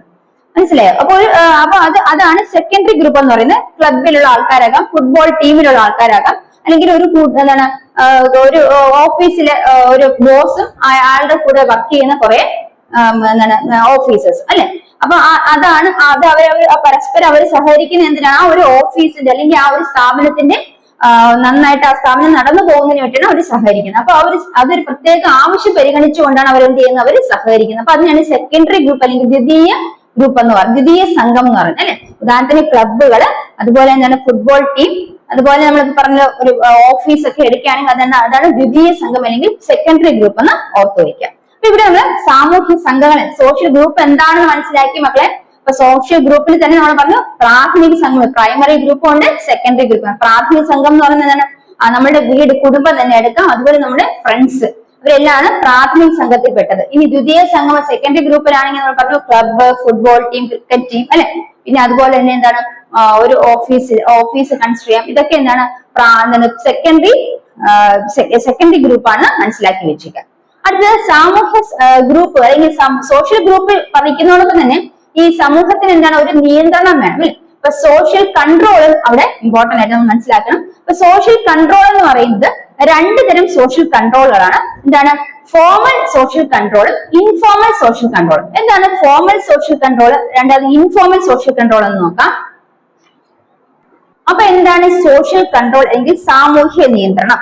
അതായത് സമൂഹത്തില് എന്തെങ്കിലും മിസ്റ്റേക്കുകൾ വരുത്തുകയാണെങ്കിൽ, സമൂഹത്തിലെ മെമ്പേഴ്സ് അല്ലെങ്കിൽ സൊസൈറ്റിയിലെ മെമ്പേഴ്സ് മിസ്റ്റേക്കുകൾ എന്തെങ്കിലും വരുത്തുകയാണെങ്കിൽ ആ സൊസൈറ്റി മെമ്പേഴ്സിന്റെ ബിഹേവിയർ പാറ്റേൺസ് എന്തെങ്കിലും ചേഞ്ച് വരുത്തുകയാണെങ്കിൽ അതിനെ കറക്റ്റ് ചെയ്യുന്നതിന് അത് സൊസൈറ്റി കൺട്രോൾ ചെയ്യുന്ന ഒരു മെത്തേഡിനാണ് സോഷ്യൽ കൺട്രോൾ എന്നോട് ഉദ്ദേശിക്കുന്നത്. അപ്പൊ society adopt certain methods to systematise and control the behaviour patterns of its members. അതിന്റെ മെമ്പേഴ്സിന്റെ ബിഹേവിയർ പാറ്റേൺസിനെ കൺട്രോൾ ചെയ്യുന്നതിന്, ഈ പറയുന്ന സ്വഭാവത്തിലെ വ്യത്യാസങ്ങളെ കൺട്രോൾ ചെയ്യുന്നതിനും അതിനെ സിസ്റ്റമൈസ് ചെയ്ത് കൊണ്ടുപോകുന്നതിനും സൊസൈറ്റി ചില മാർഗങ്ങൾ സ്വീകരിക്കുന്നുണ്ട്. അതിനെയാണ് എന്താണ് സോഷ്യൽ കൺട്രോൾ എന്ന് ഉദ്ദേശിക്കുന്നത്, സാമൂഹ്യ നിയന്ത്രണം എന്ന് ഉദ്ദേശിക്കുന്നത്. ഇവിടെ സാമൂഹ്യ നിയന്ത്രണം പ്രധാന രണ്ട് തരത്തിലുണ്ട്. ഔപചാരിക സാമൂഹ്യ നിയന്ത്രണവും അനൗപചാരിക സാമൂഹ്യ നിയന്ത്രണവും. നമ്മൾ മനസ്സിലാക്കേണ്ടത് അനൗപചാരിക സാമൂഹ്യ നിയന്ത്രണം എന്നാൽ അവിടെ സാമൂഹ്യ നിയന്ത്രണം നടക്കുന്നത് ഒരു കുടുംബത്തിനുള്ളിലായിരിക്കാം, അല്ലെങ്കിൽ ഒരേ മതത്തിൽ വിശ്വസിക്കുന്ന ആൾക്കാരുടെ ഇടയിലായിരിക്കാം, അല്ലെങ്കിൽ സമപ്രായക്കാരുടെ ഇടയിലായിരിക്കും. അപ്പൊ അതായത് അനൗപചാരിക സാമൂഹ്യ നിയന്ത്രണം എന്ന് പറയുന്നത് അവിടെ എന്താണ്, ആ ഒരു സൊസൈറ്റി ആ ഒരു ഗ്രൂപ്പിലെ മെമ്പേഴ്സിന് എന്തെങ്കിലും മിസ്റ്റേക്ക് വരുത്താൽ അവർ അതിനുള്ളിൽ തന്നെ അതിന് സൊല്യൂഷൻ കണ്ടെത്തി അത് തീർപ്പാക്കുന്നു. അതിന് ലീഗലായിട്ട് യാതൊരു ഇമ്പോർട്ടൻസ് ഇല്ല. അതാണ് എന്താണ് അനൗപചാരിക സാമൂഹ്യ നിയന്ത്രണം. അല്ലെങ്കിൽ കുടുംബത്തിൽ എന്തെങ്കിലും പ്രശ്നം ഉണ്ടായാല്, അതുപോലെ ഒരേ മതത്തിൽ വിശ്വസിക്കുന്ന അല്ലെങ്കിൽ ഒരേ ഗ്രൂപ്പിൽ ഇപ്പൊ നമ്മൾ സമപ്രായക്കാരാകുമ്പോൾ നമ്മൾ പരസ്പരം അങ്ങോട്ടും ചില ചെറിയ ചെറിയ കാര്യങ്ങൾക്ക് പിണങ്ങുകയോ എല്ലാം ഇണങ്ങുകയൊക്കെ ചെയ്യും അല്ലെ. അപ്പൊ നമ്മൾ തന്നെ അതിന് സൊല്യൂഷൻ കണ്ടെത്തി അതിനെ സോൾവ് ചെയ്യണം. അപ്പൊ അവിടെ എന്തെങ്കിലും ഒരു ബിഹേവിയറൽ ചേഞ്ചസ് ഈ പറയുന്ന ഗ്രൂപ്പിലെ കുട്ടികളിൽ, അല്ലെങ്കിൽ ഇപ്പൊ നിങ്ങളുടെ കൂട്ടത്തിൽ തന്നെ ഒരു കുട്ടി നിങ്ങളുടെ കൂട്ടത്തിൽ ഒരു കുട്ടി എന്താണ് നിങ്ങൾക്ക് ഇഷ്ടപ്പെടാത്ത രീതിയിൽ ബിഹേവ് ചെയ്ത് നിങ്ങൾ എന്ത് ചെയ്യും, അവനടുത്ത് അത് പറഞ്ഞ് മനസ്സിലാക്കും, അല്ലെങ്കിൽ എന്ത് ചെയ്യും, നിങ്ങൾ അത് ആ കുട്ടിയെ കറക്റ്റ് ചെയ്ത് കൊണ്ടുവരാൻ ശ്രമിക്കും അല്ലെ. അതാണ് എന്ത് പറയുന്നത്, അതെന്ന് പറയുന്നത് അവിടെ നമ്മൾ വേറൊരു മാർഗം സ്വീകരിക്കാതെ അതിനുള്ളിൽ തന്നെ അതിന് തീർപ്പ് കൽപ്പിക്കുന്നു. അതാണ് എന്താ ഇൻഫോർമൽ സോഷ്യൽ കൺട്രോൾ അല്ലെങ്കിൽ അനൗപചാരിക സാമൂഹ്യ നിയന്ത്രണം. അതാണ് അതിൽ വരുന്നതാണ് കുടുംബവും ഒരേ മതത്തിലെ റിലീജിയൻ, അതുപോലെ തന്നെ സമപ്രായക്കാരുടെ സംഘം. അതായത് നിങ്ങൾക്ക് ഉദാഹരണത്തിന് നിങ്ങളുടെ കൂട്ടത്തിൽ എന്തെങ്കിലും കൂട്ടുകാരുടെ ഇടയിൽ പ്രശ്നം ഉണ്ടായിരുന്ന കാര്യം നമ്മൾ എങ്ങനെ നിയന്ത്രിക്കും, അതാണ് ഇൻഫോർമൽ സോഷ്യൽ കൺട്രോൾ അല്ലെങ്കിൽ അനൗപചാരിക സാമൂഹ്യ നിയന്ത്രണം. ഇനി ഔപചാരിക സാമൂഹ്യ നിയന്ത്രണം എന്ന് പറയുമ്പോഴത്തേക്കും അവിടെ എന്താണ്, അവിടെ സൊസൈറ്റിയിൽ അതായത് ഫോർമൽ സോഷ്യൽ കൺട്രോൾ എന്ന് പറയുമ്പോഴത്തേക്കും അവിടെ ചില സിസ്റ്റംസും അല്ലെങ്കിൽ ഇൻസ്റ്റിറ്റ്യൂഷനും കൺട്രിക്കുള്ളിൽ ഗവൺമെന്റ് നടപ്പാക്കുന്നുണ്ട്. ഉദാഹരണത്തിന് പോലീസ്, പിന്നെ മിലിറ്ററി, കോർട്ട്, പ്രിസൺ, ഇതൊക്കെയാണ് ഇതിൽ വരുന്നത് ഫോർമൽ സോഷ്യൽ കൺട്രോളിൽ വരുന്നത്. അപ്പൊ ഒരു സൊസൈറ്റിയിൽ ഒരാള് എന്തെങ്കിലും ഒരു ലോയോ ഒരു നിയമം എന്തെങ്കിലും മറ്റോ വയലേറ്റ് ചെയ്ത് അല്ലെങ്കിൽ ഒരു നിയമത്തെ ഇതിനെതിരെ പ്രവർത്തിച്ചാല്, ഉദാഹരണത്തിന് നമ്മൾ എന്താണ് ഇപ്പൊ ഒരു ട്രാഫിക് റൂള് അല്ലെങ്കിൽ ഒരു ട്രാഫിക് റൂള് തെറ്റിച്ച് നമ്മൾ വണ്ടി ഓടിക്കുകയാണെങ്കിൽ അവിടെ നമ്മളെ എന്താണ് നമുക്കൊരു ശിക്ഷ ലഭിക്കും അല്ലെ. അപ്പൊ നമ്മളെ പോലീസ് നമ്മൾ എന്ത് ചെയ്യും, ഫൈൻ അടിക്കാനൊക്കെ പറയും. അപ്പൊ അതെന്ന് പറയുന്നത് എന്താണ്, അത് എന്താണ് ഫോർമൽ ആയിട്ടുള്ള ഒരു സോഷ്യൽ കൺട്രോൾ ആണ്. ആ ഒരു കാര്യം നമ്മൾ ചെയ്തുകൂടാ, അപ്പൊ അതിന് നമുക്കൊരു പണിഷ്മെന്റ് ലീഗലി നമുക്ക് തരുന്നതാണ്. അപ്പൊ അതെന്ന് പറയുന്നത് ഫോർമൽ സോഷ്യൽ കൺട്രോൾ ആണ്. അപ്പൊ ഫോർമൽ സോഷ്യൽ കൺട്രോളിന് കീഴിൽ വരുന്നതാണ് നമുക്ക് ഈ ഒരു കാര്യങ്ങളൊക്കെ നമ്മുടെ സൊസൈറ്റിയിൽ ചെയ്യുന്ന തെറ്റുകളൊക്കെ നമ്മൾ അത് കൺട്രോൾ ചെയ്ത് നമ്മുടെ സൊസൈറ്റിയിൽ വെൽബീയിങ് നല്ലതായിട്ട് പോകുന്നതിന് വേണ്ടി കൺട്രോൾ ചെയ്ത് പോകുന്നതിനാണ് ഈ പറയുന്ന പോലീസും അതുപോലെ മിലിറ്ററി, കോർട്ട്, പ്രിസൺ മുതലായവയൊക്കെ ഉള്ളത്. അപ്പൊ നമ്മൾ ഫോർമൽ സോഷ്യൽ കൺട്രോൾ വരുന്നതാണ് ഏതൊക്കെ, പോലീസ്, മിലിറ്ററി, കോർട്ട്, പ്രിസൺ എന്നിവയാണ് കൂടെ ഓർത്തു വയ്ക്കുക. അപ്പൊ ഇത്രയാണ് നമ്മൾ അവിടെ മനസ്സിലാക്കുന്നത്. സാമൂഹ്യ നിയന്ത്രണവും സാമൂഹ്യ നിയന്ത്രണം സോഷ്യൽ ഗ്രൂപ്പില് അത് നമ്മൾ സോഷ്യൽ ഗ്രൂപ്പ് പഠിച്ചു അല്ലെ. എന്താണ് സാമൂഹ്യ സോഷ്യൽ ഗ്രൂപ്പിൽ തന്നെ പ്രൈമറി സോഷ്യൽ ഗ്രൂപ്പും സെക്കൻഡറി സോഷ്യൽ ഗ്രൂപ്പും ഉണ്ട് അല്ലെ.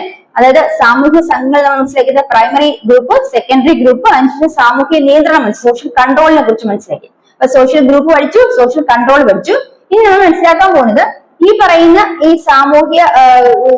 ഗ്രൂപ്പുകൾ, ആ ഗ്രൂപ്പുകൾ സോഷ്യൽ ഗ്രൂപ്പുകൾ, സാമൂഹ്യ സംഘങ്ങൾ എന്ന സോഷ്യൽ ഗ്രൂപ്പുകളുടെ പ്രയോജനങ്ങൾ, ബെനിഫിറ്റ്സ് എന്തൊക്കെയാണ്. ഒന്നെന്ന് പറയുന്നത് എന്തൊക്കെ ബെനിഫിറ്റ്സ് ആണ്. ഒന്ന്, നമുക്കിടയിൽ എന്താണ് സഹകരണം വളർത്തുന്നതിന് develop cooperation among the members in a society. സൊസൈറ്റിയിൽ മെമ്പേഴ്സ് തമ്മിൽ കോഓപ്പറേഷൻ വളർത്തുന്നതിന് വേണ്ടി, സഹകരണം വളർത്തുന്നതിന് വേണ്ടിയിട്ട്. അതുപോലെ മോറൽ വാല്യൂസ് അല്ലെങ്കിൽ സോഷ്യൽ വാല്യൂസ്, സാമൂഹ്യ മൂല്യങ്ങൾ വളർത്തുന്നതിന് സഹായിക്കുന്നു. അപ്പൊ സൊസൈറ്റിയിൽ ഈ സോഷ്യൽ ഗ്രൂപ്പ് അല്ലെങ്കിൽ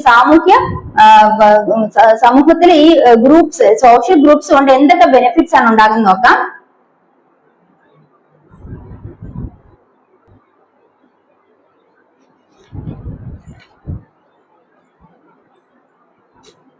അപ്പൊ സോഷ്യൽ ഗ്രൂപ്പ് അല്ലെ, അല്ലെങ്കിൽ സമൂഹത്തിലെ ഈ പറയുന്ന ഗ്രൂപ്പ്, സോഷ്യൽ ഗ്രൂപ്പിനെ കുറിച്ച് നമ്മൾ മനസ്സിലാക്കിയത് സാമൂഹ്യ സംഘങ്ങൾ, സോഷ്യൽ ഗ്രൂപ്പിൽ നിന്ന് സാമൂഹ്യ സംഘങ്ങളുടെ ബെനിഫിറ്റ്സ്, ഗുണങ്ങൾ എന്തൊക്കെയാണ്. ഒന്ന്, ടു ഡെവലപ്പ് സോഷ്യൽ കൊളാബറേഷൻ, അതായത് സഹവർത്തിത്വം വളർത്തുക. അതായത് എല്ലാവരും പരസ്പരം ഒന്നിച്ച് സഹകരിച്ച് ജീവിക്കുക, അതാണ് സഹവർത്തിത്വം വളർത്തുക. ടു ഡെവലപ്പ് സോഷ്യൽ കൊളാബറേഷൻ, അതാണ് ഈ പറയുന്ന സാമൂഹ്യ സംഘങ്ങളുടെ പ്രധാനപ്പെട്ട ഒരു ഗുണം എന്ന് പറയുന്നത്. ടു ഡെവലപ്പ് സോഷ്യൽ കൊളാബറേഷൻ അല്ലെങ്കിൽ സഹവർത്തിത്വം വളർത്തുക. അടുത്തത് ടു ഡെവലപ്പ് സോഷ്യൽ വാല്യൂസ്, അതായത് സാമൂഹ്യ മൂല്യങ്ങൾ വളർത്തുന്നു. സാമൂഹ്യ മൂല്യങ്ങൾ വളർത്തുന്നതിന് സഹായിക്കുന്നത് എന്താണ്, ഈ പറയുന്ന സോഷ്യൽ ഗ്രൂപ്പ് അല്ലെങ്കിൽ സാമൂഹ്യ സംഘങ്ങളാണെന്ന് ഓർത്തു വയ്ക്കുക. ടു ഡെവലപ്പ് സോഷ്യൽ വാല്യൂസ് അല്ലെങ്കിൽ എന്താണ് സാമൂഹ്യ മൂല്യങ്ങൾ വളർത്തുന്നു. അടുത്തത് ടു ഡെവലപ്പ് യൂണിറ്റി, അതായത് കൂട്ടായ്മ വളർത്തുന്നു. അപ്പൊ സഹകരിക്കുന്നു അല്ലെങ്കിൽ ആളുകൾ ഒന്നിച്ചിരിക്കും, അപ്പൊ എന്താണ് യൂണിറ്റി ഉണ്ടാകുന്നു, കൂട്ടായ്മ വളർത്തുന്നു. അപ്പൊ സോഷ്യൽ ഗ്രൂപ്പ് അല്ലെങ്കിൽ സാമൂഹ്യ സംഘങ്ങൾ എന്തിനു സഹായിക്കുന്നു, ടു ഡെവലപ്പ് യൂണിറ്റി, ഇത് എന്താണ് കൂട്ടായ്മ വളർത്താൻ സഹായിക്കുന്നു. അടുത്ത ടു ഡെവലപ്പ് ബിഹേവിയറൽ ഹാബിറ്റ്സ്, അതായത് നല്ല പെരുമാറ്റശീലം പരിശീലിപ്പിക്കുന്നതിന് സഹായിക്കുന്നു. ടു ഡെവലപ്പ് ബിഹേവിയറൽ ഹാബിറ്റ്സ്, അതായത് സാമൂഹ്യ സംഘങ്ങൾ എന്ത് ചെയ്യുന്നു, നല്ല പെരുമാറ്റശീലം പരിശീലിപ്പിക്കുന്നതിന് സഹായിക്കുന്നു. അപ്പൊ നമ്മളുടെ സാമൂഹ്യ സംഘങ്ങളുടെ പ്രധാനപ്പെട്ട ഗുണങ്ങളാണ് മനസ്സിലാക്കി. എന്താണ് ഒരു സാമൂഹ്യ സംഘത്തിന്റെ ഗുണങ്ങൾ? ഒന്നെന്ന് പറയുന്നത് പരസ്പരം ആളുകൾ സഹവർത്തിത്വം വളർത്തുന്നു, സോഷ്യൽ കൊളാബറേഷൻ ഉണ്ടാക്കുന്നു. രണ്ടെന്താണ് സാമൂഹ്യ മൂല്യങ്ങൾ വളർത്താൻ സഹായിക്കുന്നു, ഡെവലപ്പ് സോഷ്യൽ വാല്യൂസ്. അടുത്തത് ടു ഡെവലപ്പ് യൂണിറ്റി, കൂട്ടായ്മ വളർത്താൻ സഹായിക്കുന്നു. അടുത്തത് എന്താണ് ടു ഡെവലപ്പ് ബിഹേവിയറൽ ഹാബിറ്റ്സ്, നല്ല പെരുമാറ്റശീലം വളർത്താൻ സഹായിക്കുന്നു, പരിശീലിപ്പിക്കുന്നു, നന്മ പെരുമാറ്റശീലങ്ങൾ പരിശീലിപ്പിക്കുന്നു.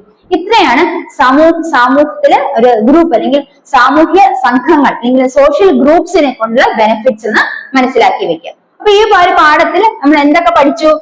എന്താണ് ഇത് സോഷ്യൽ ഗ്രൂപ്പ് എന്ന് പഠിച്ചു അല്ലെ. സാമൂഹ്യ സംഘങ്ങൾ എന്താണെന്ന് പഠിച്ചു. സാമൂഹ്യ സംഘങ്ങൾ എത്ര തരമുണ്ട്? പ്രൈമറി സോഷ്യൽ ഗ്രൂപ്പും അതുപോലെ സെക്കൻഡറി സോഷ്യൽ ഗ്രൂപ്പും. പ്രൈമറി ഗ്രൂപ്പും അതായത് പ്രാഥമിക സംഘങ്ങളും ദ്വിതീയ സംഘങ്ങളുണ്ട്, അത് എന്താണെന്ന് മനസ്സിലാക്കി. അതുപോലെ സാമൂഹ്യ സംഘങ്ങൾ ഉള്ളതുപോലെ തന്നെ സാമൂഹ്യ നിയന്ത്രണവുമുണ്ട് അല്ലെങ്കിൽ സോഷ്യൽ കൺട്രോൾ ഉണ്ട്.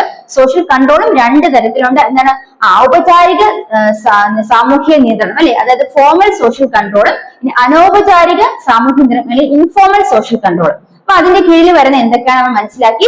അവസാനം ഇപ്പൊ നമ്മൾ മനസ്സിലാക്കി എന്താണ് ഈ പറയുന്ന സാമൂഹിക സംഘങ്ങളുടെ പ്രയോജനം എന്തൊക്കെയാണ് ഈ സാമൂഹിക സംഘങ്ങളുടെ പ്രയോജനം എന്ന് നമ്മളെ മനസ്സിലാക്കി. അപ്പൊ ഇത്രയും കൂടെ ആകുമ്പോഴത്തേക്കും നമ്മൾ SS കംപ്ലീറ്റ് ചെയ്തിരിക്കുകയാണ്. അപ്പൊ ഈ ഒരു വീഡിയോ കൊണ്ട് നിങ്ങൾ മാക്സിമം ഓരോ പാഠത്തിലെയും ഇത്രയും പോയിന്റ്സ് എങ്കിലും നിങ്ങൾ മനസ്സിലാക്കിയിരിക്കണം. അപ്പം ഇത് നിങ്ങൾക്ക് ക്ലിയർ ആയെന്ന് വിശ്വസിക്കുന്നു. അപ്പൊ വളരെ കുറച്ച് പോർഷൻസ് നിങ്ങൾക്ക് പഠിക്കാനുള്ളൂ. അപ്പൊ ഇത് മാക്സിമം നന്നായി പഠിച്ചു വെക്കുക, എന്നിട്ട് മികച്ച മാർക്ക് സ്കോർ ചെയ്യുക. അപ്പൊ നമുക്ക് അടുത്ത ക്ലാസ്സിൽ കാണാം. ഇനി എന്തെങ്കിലും കമന്റ്സോ എന്തെങ്കിലും കാര്യങ്ങളുണ്ടെങ്കിൽ വീഡിയോക്ക് താഴെ കമന്റ് ചെയ്യുക. ഇനി അടുത്ത ക്ലാസ്സിനെ കാണാം. ഈ ക്ലാസ് നിങ്ങൾക്ക് ഇഷ്ടമായെങ്കിൽ യൂസ്ഫുൾ ആയെന്ന് തോന്നുമെങ്കിൽ തീർച്ചയായും ഈ ചാനൽ സബ്സ്ക്രൈബ് ചെയ്യാം. നമുക്ക് മറ്റൊരു വിഷയമേ അടുത്ത ക്ലാസ്സിൽ കാണാം. Bye from me. Thank you.